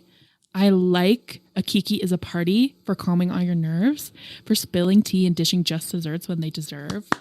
And though the sun is rising, few may choose to leave. So shade that lid and we'll all bid adieu to your ennui. Like, I like that, but it's just not my jam. You know what I mean? I do like the, graduates coming to hang out, homeward bound. But it's just my least favorite episode of the bunch. We disagree. Okay, that's okay. What's your least favorite of the bunch? Oh, we can't talk about that because that's when we get to episode rankings, babe. This is my least favorite set list of the bunch. Lord. Okay. As an episode, I was... If you say Hold On to 16, I'm going to be so upset. Don't I confirm. was shocked with how much I liked Thanksgiving. Hey, and I'm glad. I'm glad to hear you say it. Even as a New York hater, even the New York stuff, I was buckled in. I loved this episode. Lord. I thought it was so fun. I think the idea, one, they keep sectionals interesting. Good for them. It is now their fourth time doing sectionals. Not an easy feat. They keep sectionals interesting, and they keep sectionals as the heart of the episode. Like, this is the conflict. It's all revolving around sectionals. Even the New York stuff is kind of revolving around sectionals because a lot of the Kurt plot line is about his feelings towards Blaine, and he's thinking a lot about him because he knows Blaine is competing this week, and should he reach out to him or not. Mm-hmm. The idea to bring the alumni back and have them mentor the newbies, I think, is very effective. And the way that tension between the newbies reawakens old tensions between the alumni, and they're using iconic Quinn Santana slaps. They're using their mentees as like chess pieces in a game against each other to air out their old laundry. Yeah, the Santana having Marley is such a smart move. That bringing the Quintana tensions back to light. Quinn getting mad at Puck because now like she has a history with Puck. So of course his brother must be causing the Marley problems. Like, I just think it's very genius. It's very like this double tiered storytelling that we have what the newbies are going through and their relationships, and then how the alumni are using those relationships to make judgment calls against each other and attack each other. I think it's very interesting to watch. And I think this whole episode and my enjoyment of it hinges on Melissa Benoist's performance. Yeah. She is giving an amazing performance in this episode. Totally. And it's rough because it is all based in the eating disorder plot line, which is not my favorite plot line. It's a lot. It's not handled great. It is Glee just like doing drama and social issues just to like, have drama and social issues on the show. But this storyline of Marley, who is kind of the Rachel Berry of the Glee Club in the sense that like she's their new star soloist, but she does not have that inherent like pig-headedness, I'm the best attitude that Rachel has. So whereas when everyone in Sectionals went up to Rachel and was like, "You're our best singer, we need you," Rachel she's was like, "I know, "You're I've got right, this." I am." When people say that to Marley, she's like, "Oh my gosh, think of how much these people will be disappointed if I can't pull this off." Yeah. I think that contrast is really interesting. Melissa Benoist, the whole episode, looks like she's about to cry in every single scene. It is so sad. You can feel the tension. You can feel the panic. It is very, like, sometimes with competition episodes, it's such a foregone conclusion that they're going to win that it does get hard to be invested. Like in We Built This Glee Club, I'm like, I'm excited to see the performances, but like I know what's going to happen. But in this episode, genuinely, I'm very nervous the entire time because Marley is such a loose cannon. You can tell she is moments away from a breakdown. And also like there's moments too with her where it like cuts to her and you can just see that she is exhausted. Like the light, and she's like about to cry, but also like the light behind her eyes is gone. Like she's sitting on the piano watching Come See About Me, just like nothing is there. Like nothing is going on. Like she is depleted. Like she's working so hard and also like dealing with, her eating disorder. Like she is messed up bad. Melissa Benoist does a very good job at portraying that. It is honestly like, it's really difficult to see. Yeah. I really like this episode. And even the New York stuff, like I said, is fun. Hey. I love... Let's Have a Kiki. The more I watch it, the more I'm like, this number rocks! And listen, it's so fun! When I say it's my least favorite episode, I say as a person who enjoys all of these episodes. So all the things you said, I totally agree with. There's this moment where they are in front of, I think it's the library. It's Rachel and Kurt deciding that they're not going to go home for Thanksgiving, but they are going to go home for Christmas. And you can just see all of the people underneath the fence of the library with their phones recording because they like do like a wide like roundabout shot around them. Yeah. And they try their best to hide them behind the fence, but you can't pull a fast one over me. I see the people filming. Oh my God, it makes me laugh.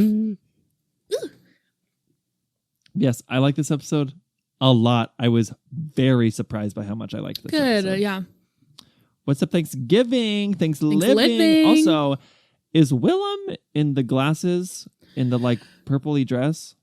I have never found Willem. What I have figured out is that they are the person like in the bedroom. I don't know what they're wearing. Oh, because I know that you had mentioned Willem is in this number, and the whole time I was like, where are they? And I never once saw them. Yeah, I haven't or at least either. recognized them. No.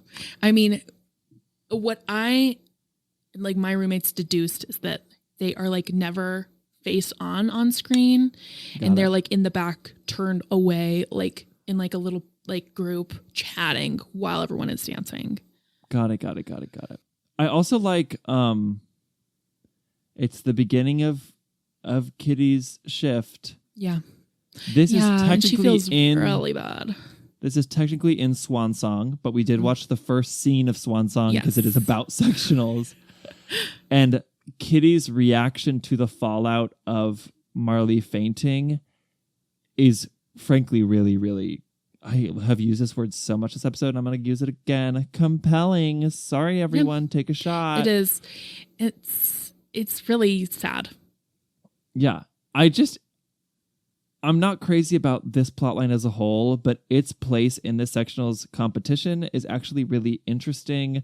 Kitty clearly not really thinking of what this was going to do to Marley, just like getting her dumb petty revenge on the girl that stole the boy she liked, and then suddenly having this moment of like, oh, I like fully put this girl in a dangerous situation. Danger. Yeah. Because I was like mad at her for taking a boy from me, but then also she's still Kitty Wild. She can't own up to it in that moment. Like she still is the person that she is. That's sad. Just so interesting to watch. I don't know. I'm a season 4 sectionals fan. I love it. Here first. Wow. All right. You want to talk about what's the best and worst attire, or do you want to talk about their competitors in each? Let's talk about competitors first. Okay. So, a review. Mm-hmm. Season 1, we're up against the Jane Addams Academy for Girls. Yeah. They are performing I'm Telling You and Proud Mary in Wheelchairs. Cheaters. We're also against the Haverbrook School for the Deaf. Cheaters. They're performing Don't Stop Believing. Cheaters. Season 2, we're up against the Hipsters. I don't know how they qualified. Old people. They're performing, it's like Say It Loud or like Stay Young. I don't know the name of the song. I could easily look it up if I wanted to. Yeah. Yeah. And we're up against the Warblers singing Hazel Sister. Season 3. Stinker. A stinker. I'll say it. Season 3, we're up against the Unitards, aka Harmony. Mm-hmm. And they're singing Buenos Aires. And we're up against the Troubled Tones, who are singing the banger, the classic. Isn't it iconic? A little too iconic. Survivor / I Will Survive. Yeah. Season 4, Warblers again. They're performing Whistle and Live While We're Young. Shout out to them for being the first sectionals competitors to get 2 full songs. And we're against the Rosedale Mennonites, who are singing a medley of She'll Be Coming Around the Mountain / Over the River and Through the Woods. Yeah. And then season 6, we're up against that weird bird school. Is that a public school? Are my tax dollars my tax funding dollars, that? yeah. They're performing Broken Wings. And then Vocal Adrenaline, who are performing Following in the Warblers' Footsteps with 2 whole numbers. We built the city, and no one woke up this morning and thought, you know what song I really need to hear today? Hey, Mickey. Oh, my gosh. Okay. So, obviously, besides season 1, the bit with all competition episodes, but specifically sectionals, is there's always the group we're actually supposed to take seriously, and then the group that is a joke. Yeah. You got the Hipsters, haha, they're all old people. You got the Rosedale Mennonites, haha, they're Mennonites. You got the Bird School. Haha, they're Mennonites. You got the Bird School, haha, it's not a public school or my tax dollars funding that. They've all got falcons, haha, or my tax dollars funding that. Gosh, that is so funny. I do like, I like that. I think it is a thing that I can trust when I watch this, that I'm going to laugh at one group and also be like, oh God, the Warblers, they might take it. And then the Warblers do a stinker. Yeah, like, they were designed to lose. Yes, exactly. They were made to lose. What was I made for? To lose. But I do like the Unitards. I like when they come in and they're like, uh-oh, like we really didn't even account. Like someone even says, I think Finn is like, we didn't even think about that. Because it's always, the like, third group's always bad. The two groups would be good. Yeah, I liked it. I thought it was fun. Lindsay Pierce is in that group. This is against the rules. One of the groups is supposed to be funny. Yeah. Their outfits are very beautiful. Not to talk about outfits, but Jesus, I love those outfits. But I thought that was fun. But across the board, I do enjoy when it's like a joke group. Yeah. And I think about the Falconers and I'm like, I like that their song was good. And even like the Mennonites, like their song is good. But something the Mennonites? They eat it. Eat it up. They do. Like there's that one girl who's like really like getting in, like, obviously is the Rachel Berry of this group. And I'm like, oh, shout out to her. Mennonite Rachel Berry. Mennonite Rachel Berry. I love her. Yeah. So I like that. I think it's fun. When it comes to who is the best among this group, it's obviously the Trouble Tones. I'm not even going to like beat around the bush here and like fuck around with like revealing that, because that's just the truth. Like they just should have won that episode. And unfortunately, I think the Warblers are pretty low on this list. Yeah, if we're just going off of competitions, oh my gosh, the Warblers are actually, which is unfortunate. They're better than this because I'm Warbler Nation. They're better than this. I expected more from you, all of you. Telly Long, I'm looking at you. What the fuck was this? And even like Hazel's sister is cute. It is not good.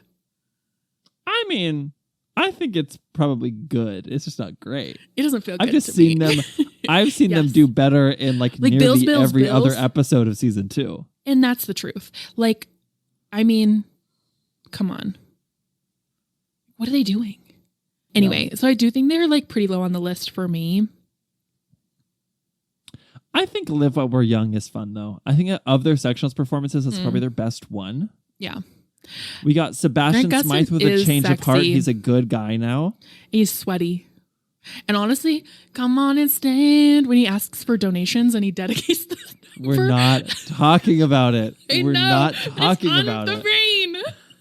But this is post change of heart. So that has happened and he's a nice guy now. Yeah. And he's singing Live While We're Young and it's fun. And there's a moment in Live While We're Young where they're all like on. Also, like when they reveal him, I like gasped. I was like, there's a moment in Live While We're Young where they're all kind of in crab pose. You know what I'm talking about?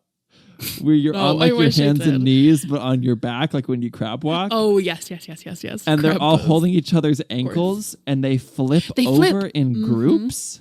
So like 3 of them will flip as one entity at a time. That was cool. He said, do a flip.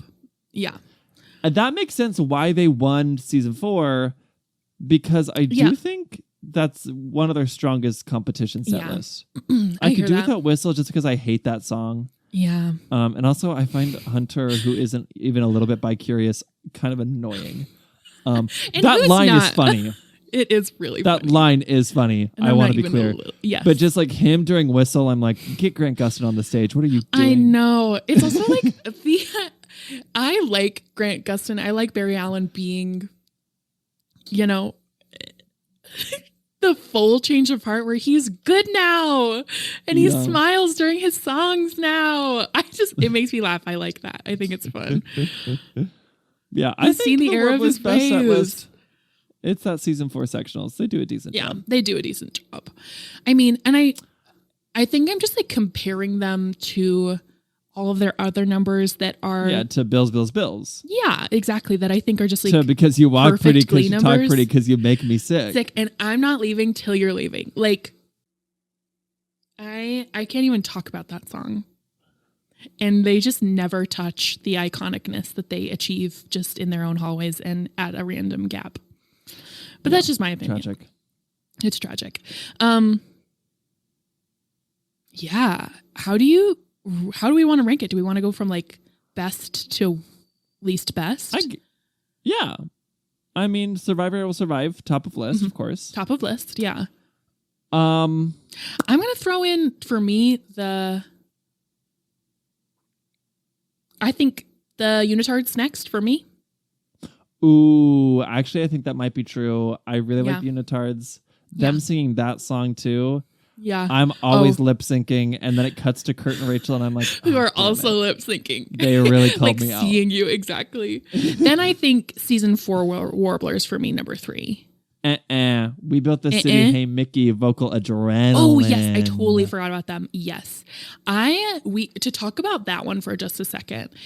For it is such, and I mean I can't remember how I felt about this, but like thinking about it now, to have Sue and vocal adrenaline join forces, I think is iconic. Isn't it iconic? A little too iconic.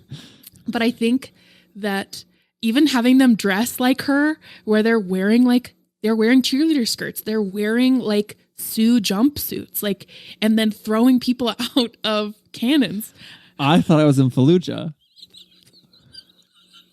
That's so awful. It is so awful. You're going to point a cannon at me? Hell no! Oh my god! Oh my god! Oh my gosh. It's so... Donald Andrews.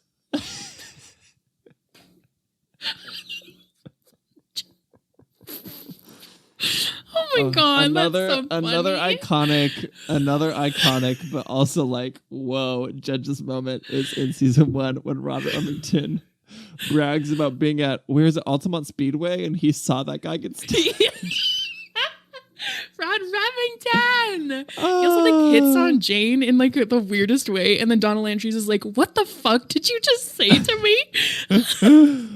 Oh my god, gosh. it's so stupid. Oh my god, Rod Remington. Anyway, no, I think I agree. It is very exciting. I also love their outfits. We can talk about outfits in a second, but yeah, I agree. And then I think Warblers after that for me. Vocal Adrenaline honestly might be above Unitards for me. I don't know. It's a very fun performance. And I love a return to form, very evil soulless automatons, Warblers. Yeah. I mean, pardon me, Vocal Adrenaline. Yeah. And I'm a Max George truther, as we know. We know. They're not the best iteration of the group. No. But it's still, I think it's the closest. I think it's the best after Jesse St. James, Vocal Adrenaline. I mean, frankly. You can't touch Jesse Jane James, unfortunately. Yeah. But like, I feel like the Max George era of Vocal Adrenaline is always forgotten. And frankly, I think it's better than the Sunshine Core Zone and Unique eras. The Unique one, is... I don't know. It's just different. Unique with the Warblers is amazing. Yeah. But they fulfill a different purpose that 100%. I like less. Because... I will say, I think Max George Vocal Adrenaline is better than Sunshine Vocal Adrenaline, just period. Yep. End of story. But as far as Unique, the performances are both like equally exciting, but I prefer a Vocal Adrenaline that is wholly evil over like this one person is a hero and then the rest of them aren't. I just like them to be the cartoon bad guys. It is more fun to me. I like to see Mac George on stage looking pissed off. That's funny. Yeah, totally. Singing Hey Mickey. He and a girl are singing Hey Mickey together as if they're plotting to take over the world. Like, that's so dumb. I love that. So dumb. I hear you. I totally do. But then, yeah, I would put Warblers, a season 4 Warblers in 4th. Yeah. Yeah. Totally. I agree. I also then, I think I would put... I think the Falconers next for me. Rosedale Mennonites. I'm going to say Falconers. And then I think Rosedale Mennonites next for me. Because I think I love a theme. I like that they do songs about birds. They really they've got a niche, and I love a niche. I think that's awesome. They got those weird like wing costume pieces. I love those. They're iconic. I love it. I think next I would put Hey Soul Sister over the Falconers for me personally. Yeah, I think I'm just so betrayed by how much I love, and I keep saying this, how much I love the Warblers, and I just am so uninterested in in this that I have to put it lower. Yeah. So what's the other number they do? It's just that they only do Hey Soul Sister. Then I think I put it after the Mennonites. Okay, so I think. And then it's the hipsters last for me. I think that's all of them. I think I agree that the hipsters are last, and Broken Wings for me is second to last. Yeah, and then we obviously have our two groups of cheaters, which to me they're disqualified because they're cheaters. Yeah, they cheated. They're disqualified. But beyond that, we get like 3 seconds of each song, so totally. There's not really enough. I do love, and I'm telling you, while they're all twerking. I think that it does make me laugh, and I do like it. I also do love hearing Don't Stop Believing, seeing the guy crying, and Rachel rolling his eyes that he's crying. Yeah, totally. I also love just the cut to like them watching like both of these groups performing and being so betrayed in the audience just makes me laugh. I love it very much. I love it. And also like Emma getting her chance to like be like, you guys are really fucked up for that. Like you don't believe in your kids this much that you would like willingly cheat. This is so weird. Also, isn't it iconic? A little too iconic. Eve having a change of heart, going to tell the judges that she cheated. Yeah. Rod Remington saying, Too late. Sorry, we already reached a winner. And then I feel like any other person would be like, no, I have to tell you we cheated. Yeah. But and she's instead, like, mwah, mwah. Eve just turns to the kids and is like, well, wash my hands of it. I tried. Good luck to ya. And then the reveal later in the episode that they did win, that the New Directions still won. Hey. That was fun. Winners. Winners, not cheaters. All right, really quick. This is just the New Directions. What are the best costumes? Season 1? They're wearing all black. They got red accents. Season 2, the girls are in the like white, black. Is it pronounced ombre dresses when like one color fades into the other? Ombre. Ombre. They're in the like white and black ombre dresses, and the boys are in maroon shirts. Season 3, I like that one. they're all in the white tuxedo jackets with the little tutu skirts. Yeah, the girls are in little tutu skirts. Season 4, it is black with gold highlights, and the boys' highlight is like they have a black vest with a little gold trim on it. And then season 6, they're all in Warblers outfits, but they're red. I have a very clear winner. Oh, tell me. The season 3 tuxedo look is 100%. awesome. Oh, it's awesome. It's so specifically cute. Quinn and Tina. Oh my God, their little tutu skirts. I know, it's incredible. It's really cute. And like they're also wearing like little Oxford heels too. It's like it's preppy, it's cute. It's like, yeah, we're two girls in a group of boys. What of it? I think it's so cute. I had a revelation last night. The reason that they be the Trouble Tones is misogyny. Oh my God, you solved it. The judges were like, all girls? I don't think so. Put that boy group. They won. Oh, and I mean, and that is so true for like high school arts. It's like, we really have to uplift these guys. We want them to stay in the arts. Oh, I think you solved it. Hey. I think you solved, honestly, that is so revolutionary. I'm sure that's happening in other places. Do you know what I mean? No. Like misogyny?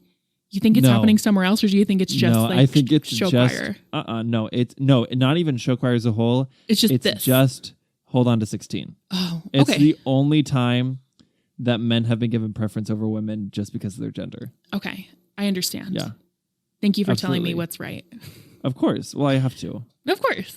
Well, that's just the truth. It's my, I agree. I like that one so much. I think I would put the gold season 4 outfits next.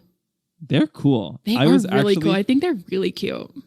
And the girls have like cool little like beading on their shoulders, and the dudes have the trim. They're nice. I think it also is the most.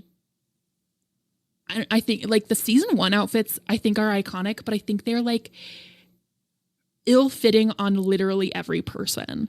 Like I really like it is not. You can also tell they like added the bows on later with like the red. Like it just like it is not my favorite. Season 1, frankly, feels the most like an actual high school show choir competition. Oh my gosh, totally. The theater is smaller than future ones. The set is smaller than what they normally perform on. The audience is smaller. Like the reality is the budget was small. Yeah. And they were just like, let's never leave our auditorium ever again, actually, because this was a misstep. But it feels like more like a real high school show choir competition. Oh my gosh, totally. Whereas the future ones feel more like this is how the Glee Club is viewing it.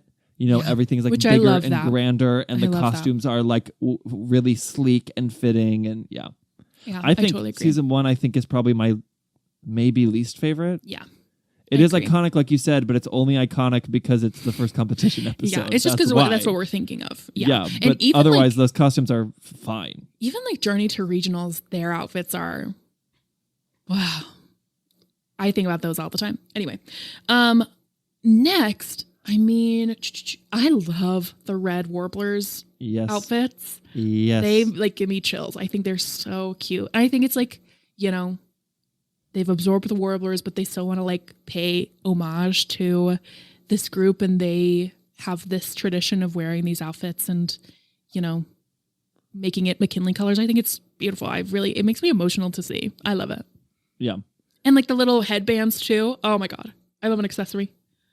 And then their best set list, their most mediocre costumes. Season 2, the white and black ombre dresses. Yeah, totally. Ombre. What is it? Ombre. Ombre. I'm never going to correct you again. I think it's fun. Ombre. You have to. I'm trying my best. Those ones are iconic too. Also, the leggings they're wearing with that one is like so indicative of the time to me. Yes. Also, which season 2 is when they wear the leggings to regionals. With the blue dresses and the boots. Which is their worst ever competition look. I remember, I feel a kinship to that look because that is exactly how I dressed for big events. Like capri leggings and full combat boots. Like, yeah. It really They speaks to me. They really went really for the capri speaks to leggings me. in season 2. Hey, and I mean, it makes sense. Also, like when Brittany does the kick over mic, and so like she's wearing pants on underneath. Yeah. You know, we don't see her butt. One of my favorite moments of that dance is when Mike picks her up and whips her like from his right side to his left side, and as he's doing it while she's flying through the air, Heather Morse fixes her hair. I love it. She is nuts. I love it. Oh my God. Valerie is a perfect number to me. It is. It really is. Oh my God. What shoes were they wearing? They probably were just wearing like character heels. I don't think they were wearing anything special. They were actually wearing Louboutins. Oh, Louboutins, red bottoms. Yeah. Yes. Wow. Very cool. Crazy. How'd they get Will the budget was like, for that? I found it in the budget. I don't know. Like your dumb ombre April dresses Rose with money. red bottoms. Seriously. It's like, I kind of went too hard on these shoes, so you're just going to wear these weird ombre and bring dresses. leggings from home, please. I know you all have them. It's 2010. Oh, and God knows we do. We get them in packs of 3. Oh, I love it. Oh, yeah, my God. yeah, 2010. And then... I think that's all of them. Yeah, I think that's all of them. And then the season 1 I do want first. to give a special shout out to the Trouble Tones metallic bubble dresses. Yeah, bubble dresses, they spin so cute. Fun. Oh my gosh. Fun. When they are spin, so cute. cool. Also, like Mercedes's hair is like the most beautiful ever. She's got this like middle part with like her bangs clipped back, but it's like big bouffant at the back, like tease. Like it's very beautiful. Big bouffant. Big bouffant. Like it's like She a got that- 60s. Beautiful. She got that big bouffant. You know what I mean? I do know what you mean. No, you said it correctly. I It's just just said a it funny. fun word to say. No, you didn't even say it weird. It's just a fun word to say. Yeah, everybody say it. Anyway, yeah, I think that's that. I also I really love the Sue Sylvester fucking Lord. Tracksuits. Yeah, Like when you talk cheerleaders. about Glee for so long, you forget every term. Mm-hmm. God, the tracksuits that they're all wearing, and not to mention the silver like little beaded like 2-piece they have at first with like And the dudes have the like chrome spandex shirt. I eat it up. It is so. Yeah. It's lovely. My gyno could never. My gyno could never. You would see both nipples in that thing. They'd be clear as day. That's every time I see someone wearing that, I'm like, not for me, babe. I love that for you, Max George. It would be a different story if I had that on. Hard as diamonds in here. No, that's not the problem, babe. Oh, what's the problem? Oh, you don't have the problem. No. I'll just tell you, I don't care. I have gyno, which means I have like a little bit of breast tissue. I didn't know what that meant. Yeah. Okay. And so, weirdly, when my nipples are hard, it's actually, hi everyone, welcome to the podcast. It's actually less of an issue because they become less puffy. But just like when they're just doing their thing, my nipples are very puffy. So I actually have a very hard time wearing specific fabrics because my like puffy pardon my French, flaccid nipples are just No, like say it more. Say so flaccid more. visible in them. I It hear makes you. me very self-conscious. I hear you. And that specific fabric is like one of the worst ones. I hear you. So genuinely, I'm not kidding. If I was in that number before I came on stage, I would go to try and get my nipples hard. Because then they'd be less noticeable. I know what you mean. I know what you mean. That is so funny. Oh my God. Interesting. Yeah. Yeah. You can get a surgery to get it removed, but I'm like, who's got the Yeah. money for that? Not me. Hey, not me. Not me. Anyways, those are the rankings besides the episode rankings. I do, before we do that though, want to shout out watching all these episodes in succession. It was very interesting, the common themes that would happen in Sectionals episodes. Yeah. There's the really obvious ones like they're competing against two choirs and one of them's serious and one of them's a joke. Yeah. Like, I don't know, they're going to have a big celebration number at the end of the episode. Like there's stuff like that. There's stuff that I wasn't expecting that was very interesting. 2 different Sectionals episodes make a reference to Fight Club. Puck mentions, he goes, I can't, I've got my Fight Club. Puck mentions that he's in Fight Club in season 1. That's awesome. In season 3, that's so funny. In season 3, Blaine says he was part of the Dalton Fight Club, which he obviously can't talk about. Yeah. 2 episodes feature songs from the musical Evita, season 2 and season 3. Oh my gosh, totally. Yeah. Multiple, at least 3 of them, have an opening number that is like a ballad featuring 1 or 2 soloists where at the climax, the club appears and it gets like a standing ovation. 3 of them, and then 4, if you count Spencer, have some drama of we're down members, we don't have 12, we need to recruit someone the day of. Yeah. Which that happens also in like nationals in season 5. Like that happens all the time in competitions. That's always they happening. cannot keep They don't want to 12 cast more people. And the one that was crazy is 2 separate years. Emma has a boyfriend that she's going to blow off to go to Sectionals. To get married. And in one season, she actually does blow the boyfriend off, and it leads to them calling off the wedding. And in the next season, she ends up blowing Sectionals off, and it leads to the wedding happening. Emma and her boyfriends and her weddings and Sectionals intrinsically linked. Yeah. Also, watching these episodes made me realize Emma has fully had 3 failed weddings. That's so sad. She was supposed to marry Ken. My first thought is, what is in her star chart, like her birth chart, that like it has like such wedding drama. You know what I mean? What's in her birth chart is that she has a fear of commitment but hasn't learned how to set boundaries. And so she will just either end up with these men that she doesn't want to marry but is too afraid to say no to. She must have like a Libra rising or something. She'll end up with a man that she does want to marry, but then gets scared about the marriage falling apart and runs away. But fully, it is try number 4 that ultimately works out for her over a span of 4 years, babe. Woof. Or 4 years. That's so crazy. Yeah. Yeah. A wedding connoisseur, that Emma Pillsbury. Hey, at that point, just date. Do we have other thoughts? I don't, other than this was a real blast. I really enjoyed These episodes are good. Yeah, and I know it's not included. Even on my way.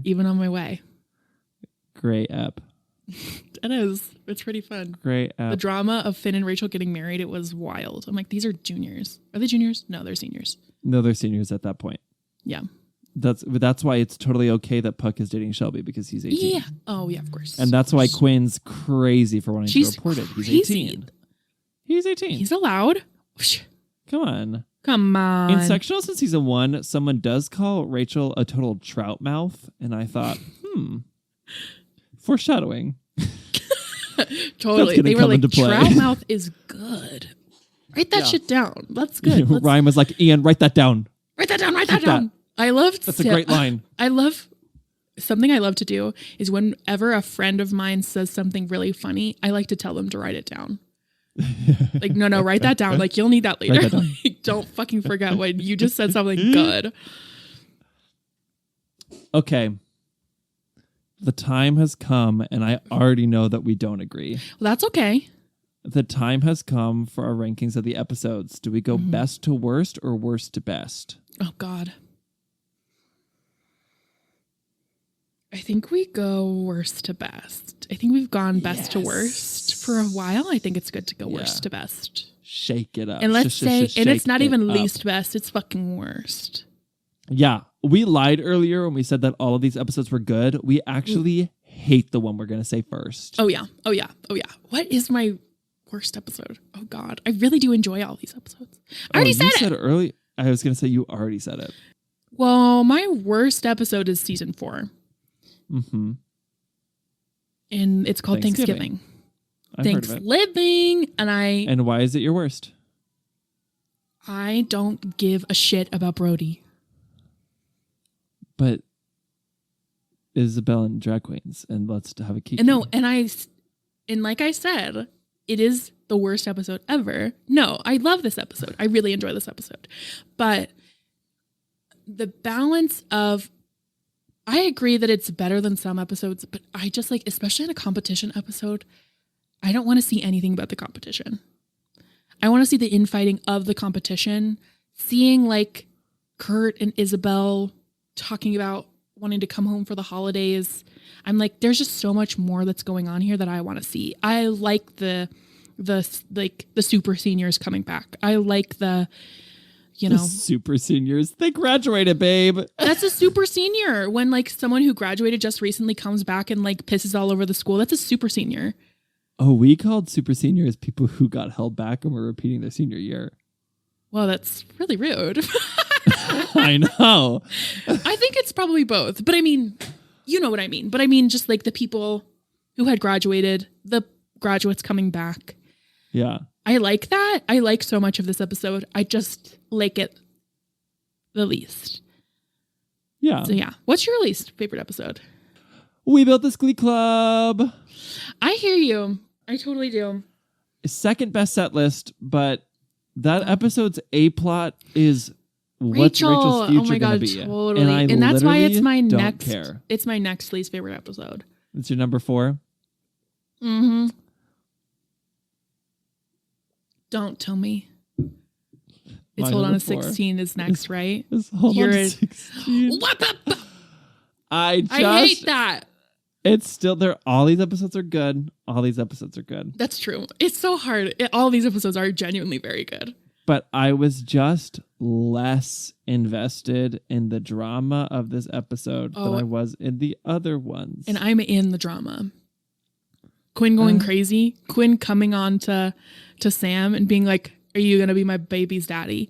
And him being like, you're actually certifiably insane. I have to go.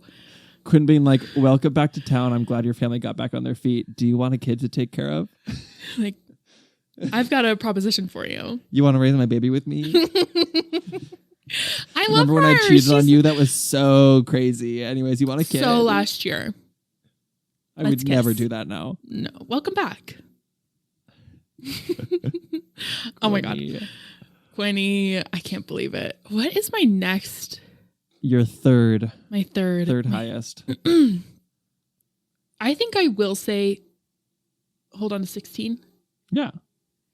And then just to bang it all out before it leaves my mind. And then I think it's Sectionals. And then I think it's Special Education for me. Okay.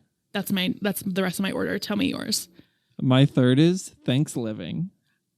Thanksgiving. Very shocked. I literally was like, that's going to be last. That is really shocking. I watched all of them again and went, wait, this one is kind of awesome. Hey. And then my second is Sectionals. And then my first, also a shock, is Special Education. That episode is it's so good. Good. I think it's, dare I say, a perfect episode of Glee. It's really fantastic. It's really fantastic. And I was convinced. I was like, one thing I know to be true is that Thanksgiving's going to be last and Sectionals is going to be first. Yeah. And both things were false. Yeah. Which, I mean, Sectionals to me is also a very good episode of Glee. Yeah, of course. I think it's awesome. I just don't love the set list as much. Which, I mean, that's not like the main thing of that episode. Which is so crazy to say, but the main thing of that episode is like everything with Finn and Puck and Rachel and Quinn coming to a head, and like the drama of like, you know, the cheating. Like that's crazy and awesome and iconic, and like I'm obsessed. I like that not Hold On to 16, pardon me, Special Education is more of a group episode. Yeah. Like Sectionals is Finn, Quinn, Puck, Rachel. Definitely. Oh my gosh. And then it's a lot of Wemma drama. Oh my God. Totally. So much Wemma drama. Special Education, we got, you know, Puck and Lauren are doing some fun stuff together. We got the Finchel drama that Savannah, I am so tired. The Finchel drama that Santana is involved in. Yeah. We got Cohen Chang drama. Yeah. We got Barty drama. Yeah. We just have a lot of different people at play. And then like Fabrevins feels involved because they have a feature. Definitely. Like it feels awesome. Like more of an ensemble piece. I feel like in the same way that Prom Queen felt like everyone had something to get from prom, this feels like everyone has some personal stake in this Sectionals. 100%. I love it. I also like to talk about the Wemma drama a little bit. Something that the course of these episodes, I love the early seasons so much. And I just appreciate how he is in the show. It's just not as much about him anymore. Like going back and watching season 1 episodes, it's like about him. We have that sick ass burn where he's like, I used to look at you and see a sense of family, and that feeling is gone now. Like it's so much about him and his interpersonal like life and drama. And I appreciate it when the show is about the kids more. Yeah. Not even that I don't. I mean, God, it's my Terry Schuster, my angel, my love. I love her forever. But I mean, like, I just show about a Glee clip. I want to hear about their drama more. Yeah. I agree. Yeah. I agree. Really quick. Another thing that we can rank really fast is we get these like end of episode Glee celebration numbers. Big celebration songs. Season 1, My Life Would Suck Without You. Mm-hmm. Season 2, Dog Days Are Over. Season 3, We Are Young. Tonight. Yeah. And that's it. We built this Glee Club doesn't have one. Yeah. Does it? No, it doesn't. No. So, well, what are our feelings on those? I think they're all very lovely. They're all good. They are all good. I like them all. I think the Dog Days Are Over is isn't it iconic to me? Like it is a little too iconic. No, it's a little too iconic. It's like it really is so beautiful. And also like that song is A, everything to me. B, I think it fits so well. Giving Tina and Mercedes a chance to sing as well in this episode. I really love it. I love it very much. Have we ever talked about Rachel getting slammed during that number? I'm sure we have. When the person just shoves, like to a degree that I can't tell if it was choreographed or if they were just getting crazy and someone like just shoved Leah Michelle because she doubles over and goes flying. Do you know what I'm talking about? I think we have spoken about it. I can't picture it. They're all like together in a circle jumping and dancing, and Rachel's kind of in the background behind some people, and a hand comes out, I can't tell whose hand it is, and just pushes her, and she like bends in half and falls backwards into someone else. It's crazy. It's insane. I love it. I'll have to go back and watch it. She's also, I don't know if she's also bleeding during Don't Rain on My Parade. There's like a few shots of her like with a Band-Aid on her leg, and there's a few shots of her like with like a little wound on her leg. It's not like crazy, but like you can tell like during this she like got hurt or something, and I was like, oh, hello. So sacrifices for her art. Hey, I hear that. And she just like, you can tell, I guess, just is like chucked around. Dang, she really goes through it in these Sectionals episodes. She does. I'm between Dog Days and My Life Would Suck because what always gets me about My Life Would Suck is all of the choreography shout outs. Yes. All the like oh my God. half season in review. Remember all these numbers that we did. Yep. And that's like what really gives that number an edge for me. Mm-hmm. But Dog Days is one of the most like, these are just the kids having fun. Like there's no pretense. There's no like them trying to impress anyone. This is truly just like them enjoying themselves. Yeah. I think We Are Young, while a good number, is the worst It's definitely one for third me. for me. Yeah. Yeah. Rachel has her hero moment where she walks down and she's like, I will personally invite Santana back into the group. Also obsessed. The Trouble Tones walk in. First, obsessed with the fact that all the other Trouble Tones were like, heck no, am I joining the New Directions? Oh, I know. It's like, A, were they invited at all? I want to know. And B, if they were invited, were they just like, fuck you guys? No. Because then they perform, and I watched this episode. I know. And on my way, they have the rest of the Trouble Tones there, and they were like, no, I do not want to join this dumb group. Yeah. They're like, well, I'll do our girl numbers, but I'm not joining the rest of the group. I don't perform with boys. I'm nervous I would do something similar. Shout out to those girls. But then I don't think they go to nationals with them. Anyways, that's another question. Who are these girls that just like don't join the club? What are their names? But then do one number in regionals and then Sugar don't does go to join, nationals? even though the whole thing was she didn't make it into the New Directions, but now she's in the New Directions. She has a forgiving heart. She's kind. I love you, Sugar Mata, forever. And that's why I love her. The Trouble Tones walk in, our four heroes. Everyone's singing. They're kind of standing there. And then Mercedes is like, you haven't noticed us yet. Whoa! Just like throws out a belted riff.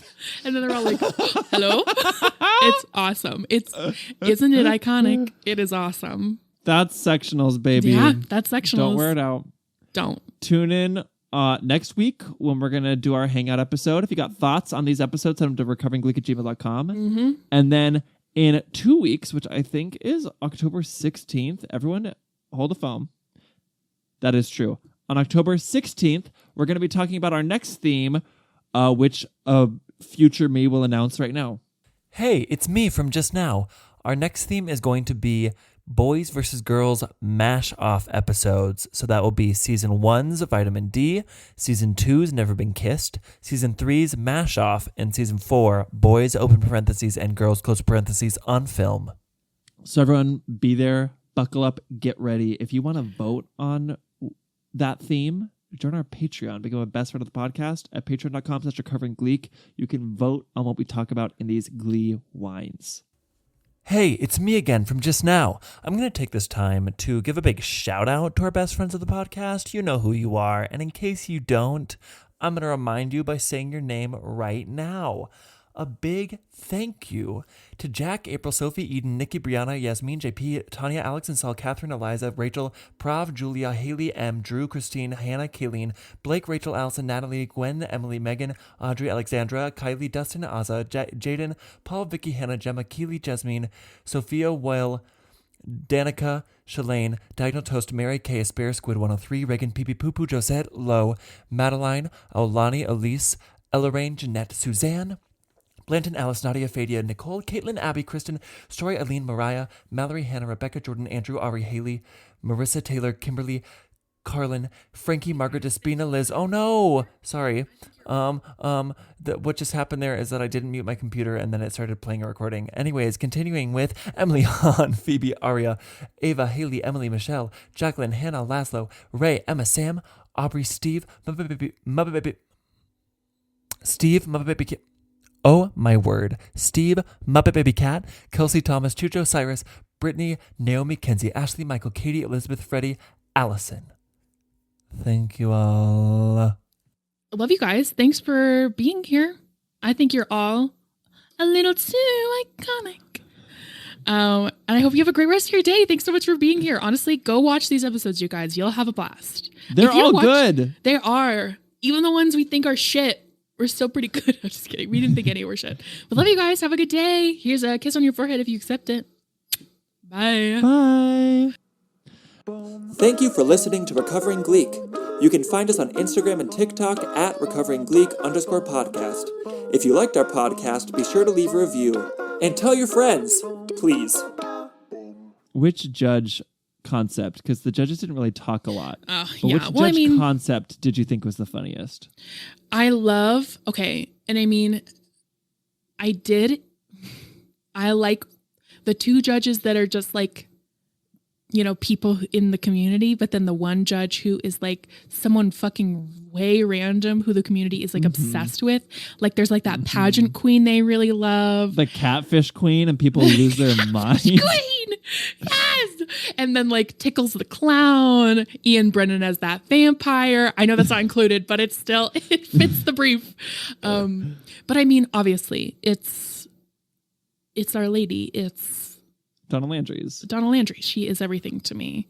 I like Donna Landry's the most overall because like she's the funniest. But as a concept, as in like a one-off joke that we don't really see a personality, I do like in Special Education the guy who just like works for the organ donor people. Oh yeah, and he's like filling out a donor card. Yeah. It's never too late to donate. Just like I love moments like that remind us how small this town is. Oh my gosh, that totally. This man is fully hosting the competition and is like getting in a spiel about, hey, fill out your organ donor cards.